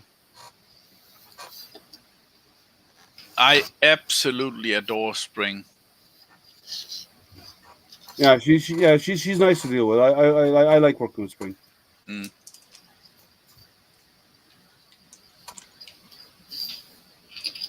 You will start off getting stuff like spools of filament. Do a video review of that. Yeah. And be honest, 100% honest. If the quality is bad, you say so. If you have layering issues, you say so. Right? You have to be honest when you're doing them. You don't make it sound great when it's a piece of trash. Because if you The majority of the time with filament, it's usually operator error. The majority of the time. it is. But still, And another thing, I've reviewed tons of filament over the years. Most filament is the same. Most PLA is the same. Most, not I've all. got some bad. I've gotten some bad stuff, but not much. The reason I don't like reviewing it anymore is because the results are usually the same. I've had a few companies that I didn't really care for, but overall, a lot of it's the same. Yeah. What changes in the filament is what additives, because PLA is PLA, and there's only a handful of companies in the world that make the raw material, right? What changes is when they go to the filament companies and they get the raw material, which is clear, the natural color. They put additives into it to give it color and to give it a sheen or whatever it is, right? That changes the properties of the material. And if you ever approach a company and you want to review something, kind of like what Mike is saying there in chat, you have to explain to them, if they let you review this, what are you going to do for them? How are you going to advertise it? How many videos might you do? Where will you post it? And based on how large you are, they'll know how many people that might actually, buy it because of your recommendation. So, Yeah. and then all the time on Facebook, they're saying who in the US or the UK wants to review filament. 5 people contact me, and they just want Amazon reviews for stuff like that most of the time. But Yeah. I will never review filament if I have to get paid back after the fact. The way I always work with companies is okay, fine, send it to me. I will order it on Amazon, but before it comes to me in the mail, they reimburse me through PayPal before I review it. I will deal with that because they want me to be out the money up front. Fine, but I will not deal with the company if they want it to be printed, reviewed, done on Facebook, and then 2 weeks later they'll think about giving me my money back after they read my review. I will not do that. Yeah. I consider that a paid review. I was asked recently to do an Amazon review, and they said we'll refund you if you give 4 stars or more as a review. That's a paid that's review. not a review then. That is actually a lie. That's a marketing ploy. And and on Amazon have been cracking down on companies like that. Yeah. If you can be kicked off Amazon, and they can be kicked off Amazon. Yeah, you can report that to Amazon if companies do that to you. That's very tight, Jerry, is it? Just getting harder to turn, but I'm not there yet. What is it? Oh, is it biting into plastic? Yes, it's screwing into the mold injected plastic. Put a bit of soap on the end. I must have put the wrong bolt in. Is that, yeah, but a little bit of soap on the end actually makes the stuff put in. Yeah, James told me that. I told you that. Yeah, you're right. You're right. That is against the Amazon TOS. So if companies do that to you, and that means they're doing it with other people, and people are taking them up on that. If you report that to Amazon, they'll chase them down on it, and they will actually put a stop to that practice, because there was a lot of big Chinese companies who were doing that. Yeah, Mike's saying keep going. He said it gets hard. I'll also have to go over to the other end here in a minute. Yeah. But what they did is they shut down some really big stores, Chinese-based stores on Amazon. They shut them down, and they pulled their accounts, and that was only a few weeks ago because of that practice. Now, if I was working on my car, here's where I would take a crescent wrench, put over the end of the first wrench to use it for leverage. Yeah. I don't personally have anything like that here with me. Do you have any type of tubing? Yeah, I got this. I can use the other end. If you put a tube over it, it gives you a bigger lever, take off the end of a pen, slide it over it, and that gives you the leverage to turn it easier.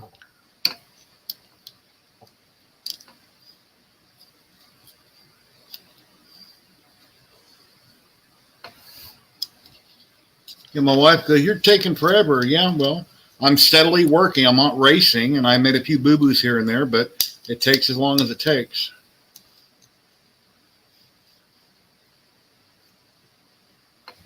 How about turning the whole thing? Is there any wires to that orange thing? No, I can't spin it on. Oh, The bolt's going through both pieces.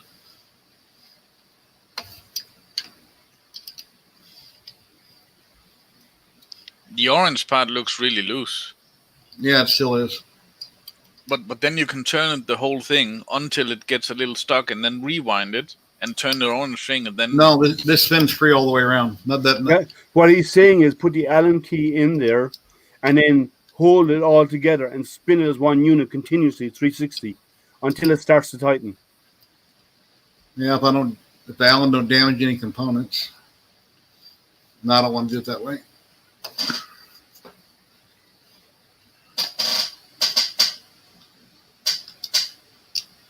So, it takes time. I've had small companies say no to me, and then I've had some bigger companies say send me machines, right? So it varies. I'm not jealous. No, well, it all comes down to them getting to know you, and eventually, when they get to know you, they might do it. But a lot of companies they have to go to their management. The people who deal with it, they have to go to their management, and the management just says no, all because of your numbers. But what they don't realize is any advertising is good advertising, right? So it's a huge pain in the ass if you get so big that a bunch of companies want to start sending you stuff and you review it because you just don't have time. It takes too long, and you're like, why am I even doing this? Yeah, I've helped out Joe, the 3D printing professor. He sent me one of his machines to review because he didn't have time to do it. So I did the review, and then I did the testing and review and so on, and I did it on my channel, and then I did an interview with him where we recorded the interview, and he asked me about what it was like and what was good and bad, and so we had a Q&A session about it. Yeah, I was going to have him on a long time ago, and I just never did it. Yeah, Joe's a nice guy. Never happened. Yeah. I think it's on the 23rd of this month. I have Modbot on, Daniel from Modbot. Oh, cool. It's going to be on as my special guest. I haven't been, remember every week I used to have somebody on all the time. Yeah. And it's like pulling teeth because I would message a zillion different people trying to get certain people on. And it's kind of hard. A lot of times people are busy or they don't get back with you or whatever. And then I eventually kind of quit doing it. So then I'm randomly finding people now. Yeah. I was doing it. I was interviewing manufacturers, remember? Yeah. And it kind of dried up over Chinese New Year. And I need to get back to doing it though. I used to do it on a Thursday night. I would have them on for an hour, and I would chat with them wherever they were in the world. We'd do a time that worked. So normally, if the Chinese manufacturers, it was my nighttime, their morning, and that worked out well. Lulzbot. I have the email for the CEO of Lulzbot, and he was willing to do a chat with me, but when I reached out to him again about it, he said he wanted to wait until after they released, till after March, and I just haven't got back to him. I need to get back to him and try and get him to do a chat with him, to chat with me online, because they're an American-based company. They build everything here.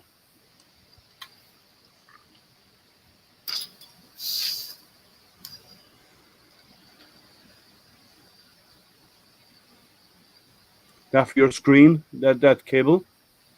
Yeah, I'm looking at the paperwork to see which way that runs.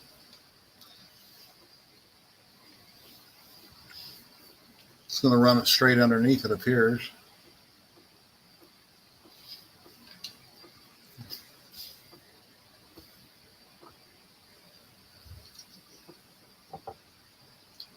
See which side the notch is on. See the notch is on the bottom. I keep getting job offers working as a restaurant manager and stuff. I'm not qualified for those jobs. New opportunities for you at Domino's. Good for you. Yeah. I don't think they pay enough salary. Nope. I have an extra rubber foot from yesterday. I got that one on. I've got 4 underneath the frame, and then I've got 1 foot here. That's all it requires in the documentation. Then there must just be an extra one.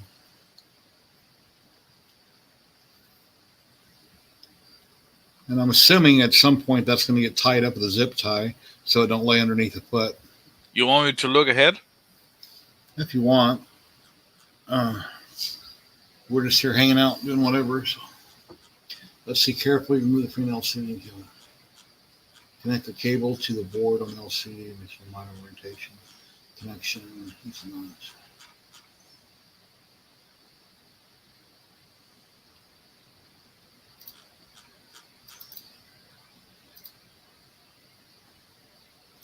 Alrighty, that's done. Let's see, LCD cable guidance. Oh, I see. It goes in the channel. They're showing it being folded over, put in the channel. Okay. Oh, for the flat cable? The ribbon cable, yeah. Step 5.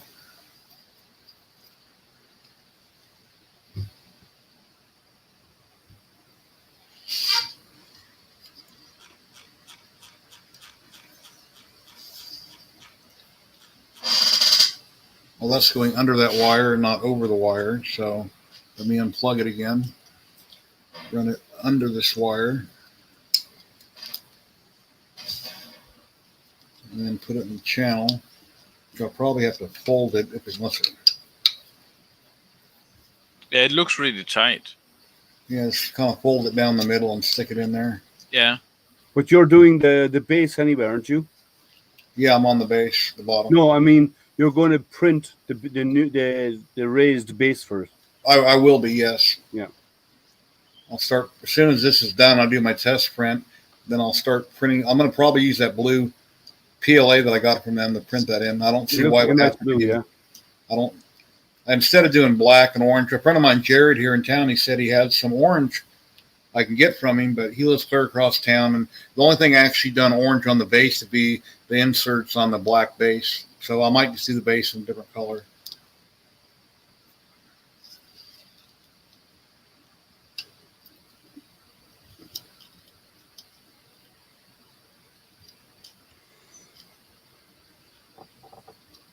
What's going on here?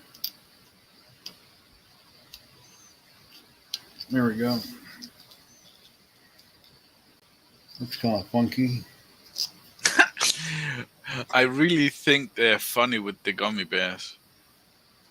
Yeah, I tried some yesterday, and I don't like gummies. So. Oh, okay. Gave my wife, and she's jumping up and down for joy. You should replace them with those chocolates, the liqueur chocolates that has alcohol in them. You know those ones? Oh. You ever see those? You can get it's like they're like chocolates, but inside they're filled with liqueurs, with alcoholic liqueurs inside. And if I didn't like somebody, I'd replace them with chocolate X-Lax. Dominic, not to burst your bubble, it was scientists That what? that gave us hot glue. Yeah, he's talking about me to probably hot glue things in place to hold them. So. Yeah. Why not? But right now, I'm just trying to get it built, and I can always go back and change things. Alrighty. Well, we're going to end up taking the base apart anyway to turn around and put this on the new base. Now we've got power switch. I bought a pile of those switches as well for the robots. Yeah, I got some round ones. Yeah, no, I got the square ones. Well, I got the round ones that had 3 prongs on it. I followed the guide on Amazon how to wire it, and I kept blowing fuses left and right. And I talked to Jason. He's like, no. He said, just use this plug and this plug. Don't wire it like they say. That's why it's blowing fuses. They had bad wiring diagram on Amazon. Because I tend to, when a company sells something and they have a wiring schematic, I tend to believe them, and that's a mistake. Yeah, why wouldn't you? I mean, yeah. Well, okay, that goes in there with the circle on the right side, so it'll click into place. Yeah, the 0 is on the right.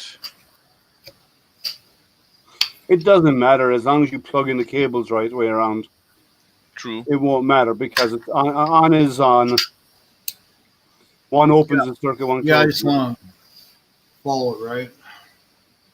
It says make sure the zero's on the right side. That's probably so you'll make sure you plug it in right. Yeah, that's so you make sure you plug it in right. Zero's on the right. Then you take the right wire and it plugs in the back on the board. Let's see, right wire goes to the rear plug closest to the end, which is right there.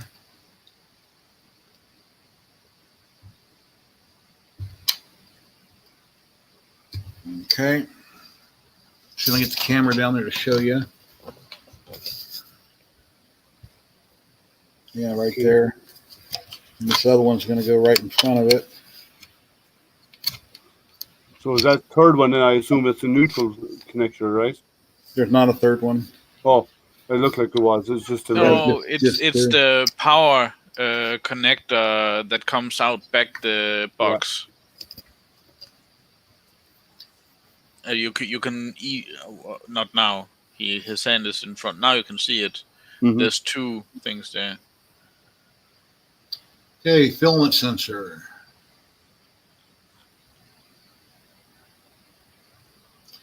Grab the parts for it.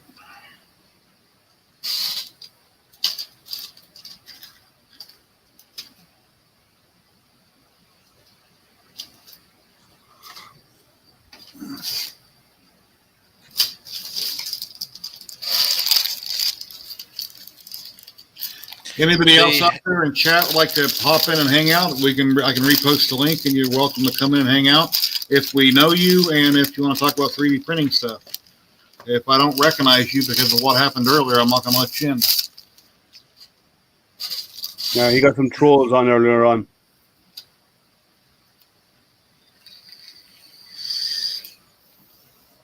Yeah, that hasn't happened in a long time. It's happened one other time in the past. So It I happened like to me 2 weeks ago, remember? And you yeah, blocked me? they were trolling in chat, and I kicked them out of chat.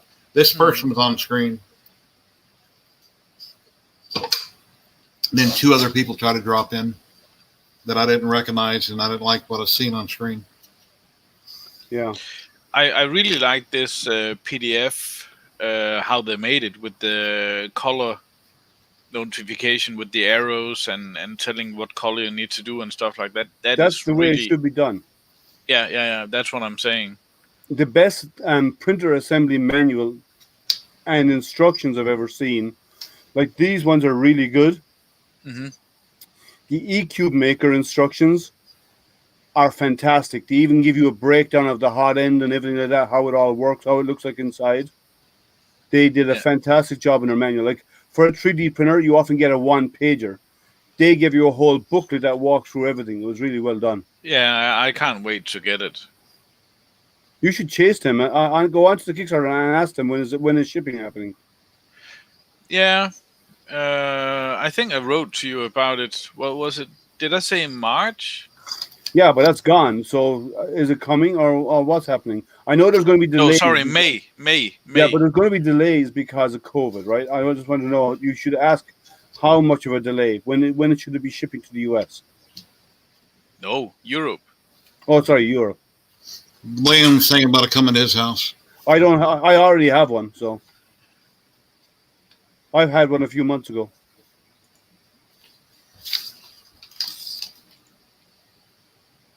Oh, my bearings are here. I just got notified it was delivered. Nice. Your balls? My bearings. Are they metal or plastic balls? They're metal. Okay. Yeah, you noticed last night I wasn't reacting to everybody's wisecracks. Everybody that was hanging out kept doing stuff like I normally do, being sarcastic, and I was just busy with my printer, and I wasn't. I know. They just kind of get going on their own, and that was fine. Okay, no one was being out of line. I need one steel ball for this build, and I'm looking for it here. I don't see it. Oh, that's your filament sensor. It must. I don't see it here, so it must be in one of the bags. Yeah. Let me go pick up that package. I'll be back in a second. Okay. Okay, it's going to be in this bag here.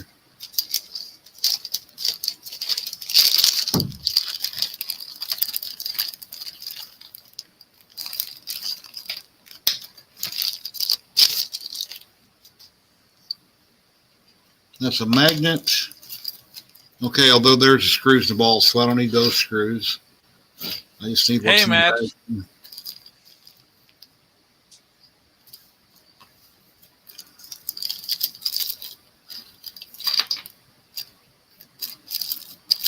Okay, so I need that. Let's see.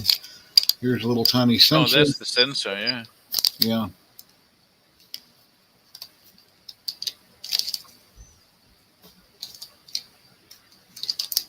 You have the steel ball.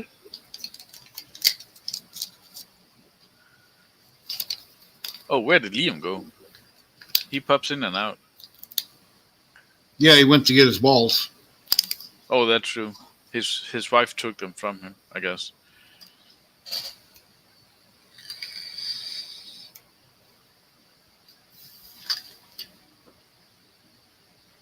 Okay, I need 4 3x12s bolts. They call them screws. I call them bolts. To me, a screw has a point on it, and a bolt is flat. And the screw also have the triangular thing. Or the round head. That. I need 2 magnets. Going to be 2 magnets in here.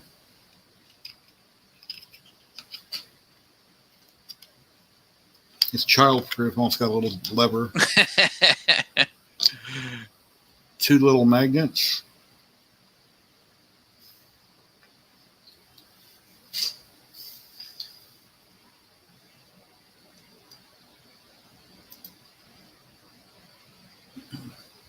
Now I need the sleeving, which is there, the IR sensor, which I have, and the cable, which is laying there. And assembly, we're going to take this connector and clip it into the IR sensor. So the sleeve is the 300 millimeter? Yeah, the only one I have left. I don't know what. I don't remember if it said 300, but I measured the other one earlier. I had 2. Yeah, that was the 3500. Oh, sorry, 350 millimeter, right? Okay, so it's black, white, red. Prusa label is upright. That clicks in just like that. Or don't click in, it just presses in.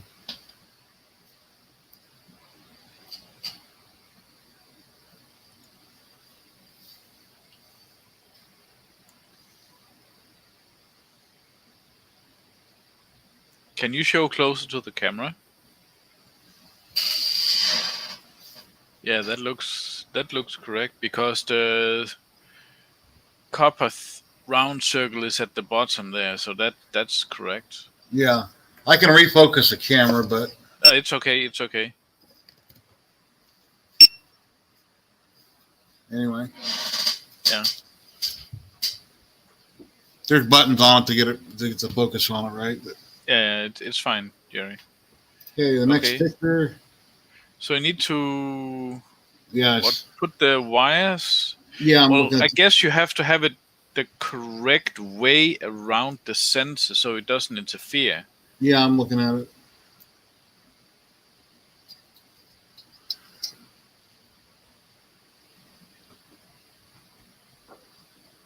I guess behind the sensor, going out through the cable hole. Yeah.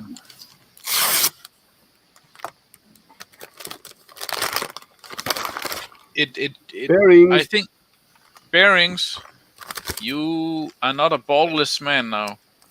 Never have been. Exactly. Never be my problem. So, Jerry, I think you have to get the wires underneath. The wires got to go. Yeah. I got to try to get the sensor back out so I can put it underneath.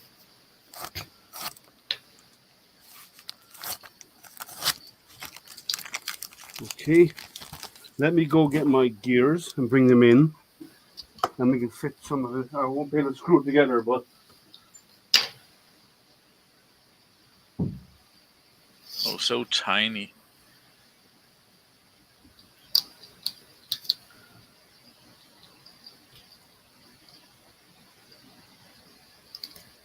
What's the orange? Make sure the cable is still under the sensor, it says. Yeah, it is. It looks fine. It looks good. Yeah. I'm still waiting on the bolts to be delivered. But my bearings, I'll finally get my bearing. Then you need to turn it around because there is a metal thing that goes out the top of the casing. Oh, that's a screw, sorry. Wow, I'm blind. Secure the IR sensor with the M28 screw. Okay. Yeah, I see that picture there. That's a little tiny screw. These are going to be a tight fit. That's good, Liam. I would say, right? Yeah, it's just I'm gonna have to put it in a clamp or something to squeeze. Oh no, I can push them in. It's tight. Oh, it's but I not can that get them in. bad. Oh, okay. Yeah, see, they go in Okay. here Yeah, on each side, yeah. and then your wheels pass through that.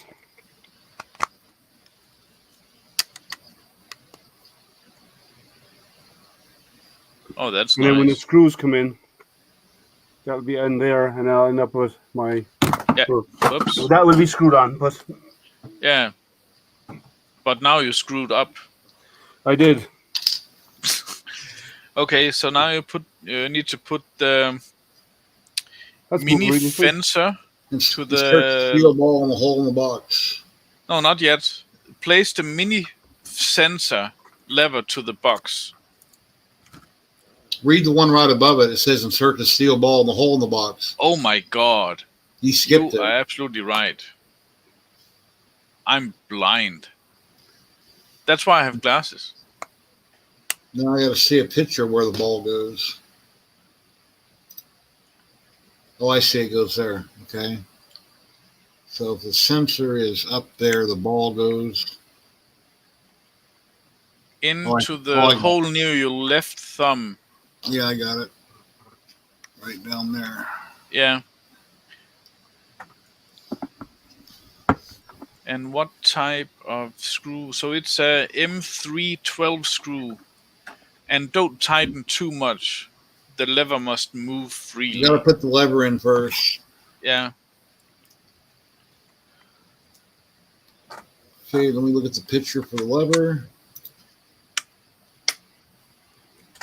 Nice. And then the magnets have to go in there. So, oh, I see.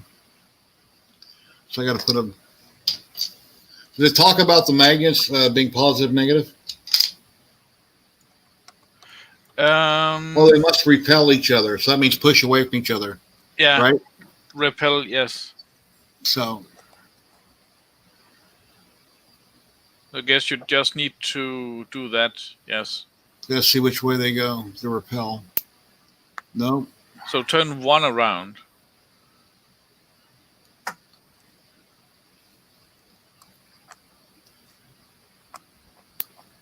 Yeah. You have them right there.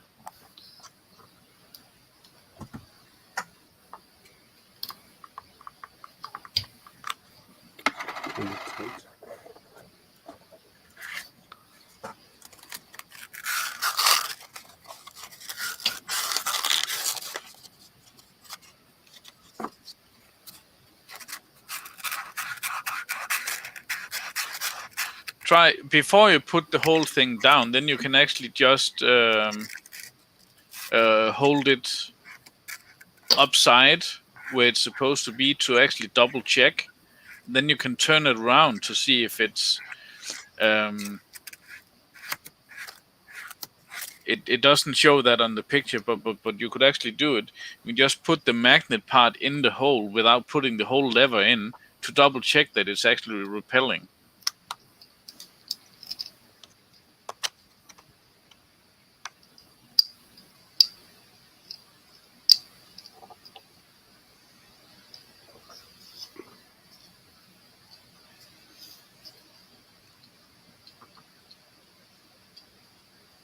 Dangling balls. Sleep.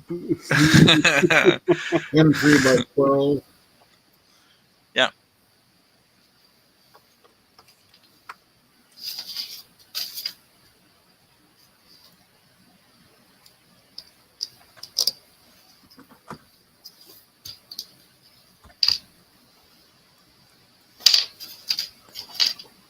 There's one more. Where is it?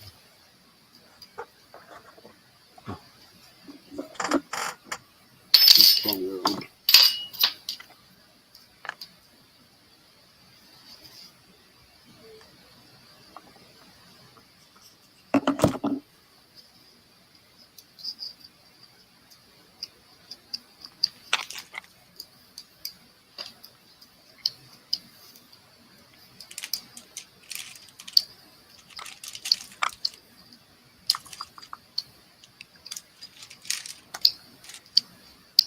Okay, that's good. And then you need to wrap the textile Okay. and also have some of the textile to go inside the box Yeah. hole thing.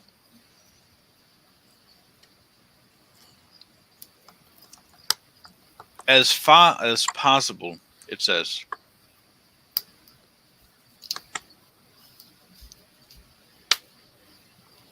Okay. Matt says he's going to go get some food. I thought he did that earlier. I guess he was rolling on the floor laughing, so he couldn't.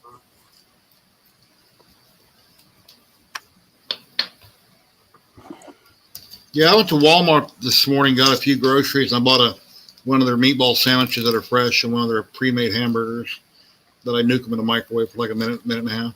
That moves nice Nice. and clean. That looks good, Liam. Sleep. I hypnotize you all. Hey, Carl. All doing good. Hey, Carl. He's still working it. He's like a champion. He's working through the problems. You want to drop in and hang out, Carl? Be on camera?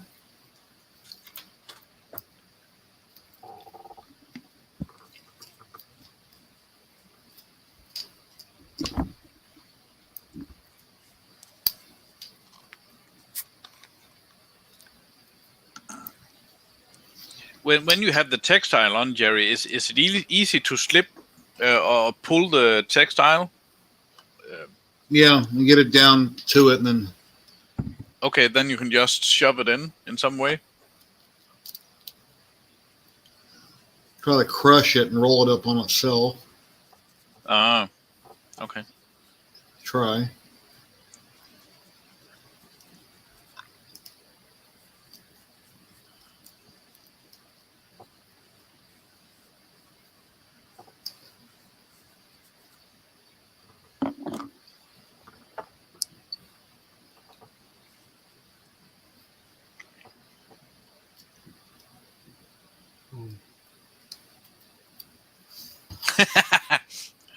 We get it, Carl.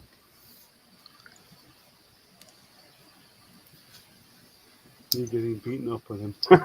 Please like and subscribe, everybody. If you haven't done it, I appreciate it.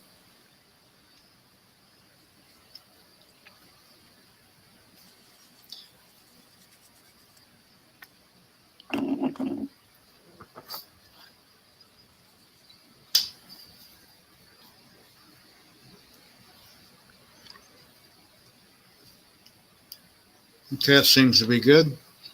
Cool. Now put the cover on. Place the cover to the filament sensor assembly and secured with 2 M312 screws. Oh, wait a minute. Hey, you need 1 screw. No, that ain't what I'm talking about. It's got a slot that presses down on that material, but the material's in the way of it pressing down in there. Oh. You haven't got it pushed in deep enough. Yeah, I don't see how I can go in much deeper. Let me see what I can do with my thumb. Gotta kind of work it. Maybe it'll go down in there. It probably just pinches it really hard. Yeah, that's it. It pinches it really hard. Okay. Mm. And what are they, M3x12? Okay. Found my cheat sheet. Is that one? How hot is it there, Carl? You said it's hot. How hot?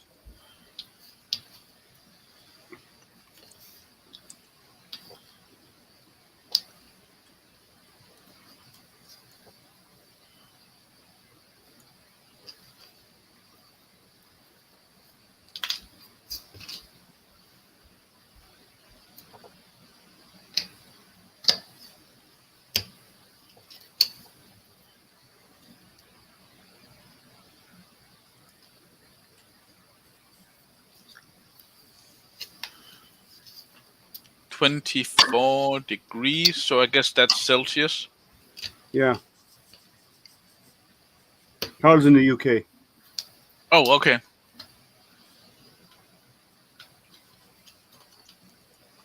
They use real temperature measurements, unlike here. Exactly.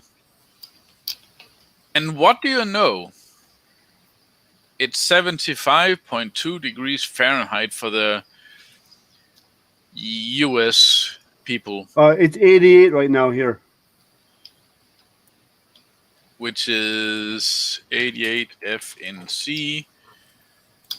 That is 31 in Celsius. That is just excellent. That's what it's like here right now. And and we get hotter than this. Mm-hmm. We will this is the beginning of our summer. When I visited Australia, I was in Alice Springs at some point during the really, really hot season time. It was 54 degrees Celsius. Yeah.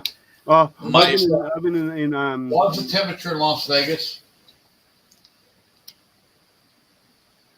Yeah, The living room and talking to me, God. my sandals melted and was slippery when I walked across the asphalt on one of the on streets. dark asphalt. Yeah, that would. Yeah.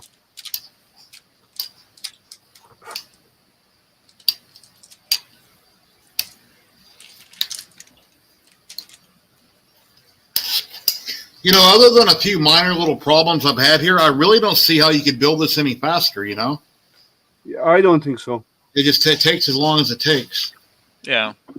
And that magnet didn't press down far enough on that filament sensor. The one magnet didn't press in the right, so I got to take the cover back off, try to get that magnet compressed all the way. Oh.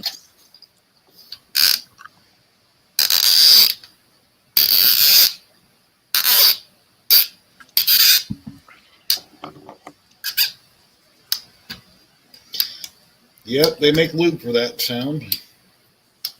That's I was going to funny, pass Dominic. comment, but I said no. That'd be nice. Oh, yesterday my sounds weren't working, you guys said. I'm wondering why. Let me try them today. Tell me if this works. Nope. Wow. Wonder what's going on.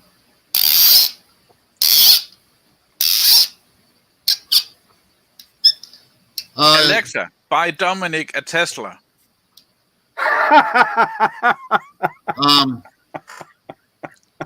Dave, I don't know. I'll probably be here for, I don't know, probably another hour. Maybe not. That's funny.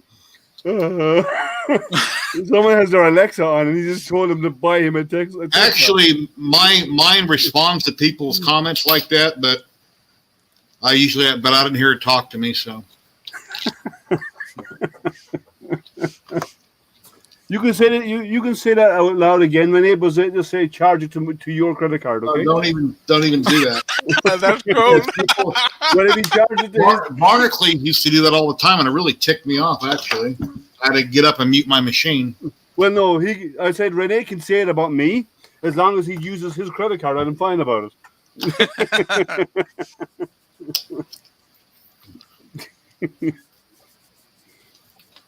Well, most people now have the safety feature turned on where you can't buy without a passcode. Yeah. Alexa, what's Dominic's passcode? Now, when they first came out with them, she used to talk dirty to you, but they don't do that no more. If, like Simon Says, you get to have her say whatever you would say, and she'd repeat it. But they kind of got rid of that. Mm. Yeah, they put morality requirements on it. She'll say, if the word is in the dictionary, you can get her to say it, but if it's just a slang word, she won't. Yeah. Something like that. I don't. Isn't it up to anyone to actually have their own censorship? I don't get why does people. No, they actually enforce it because they company don't want thing. it to be misused.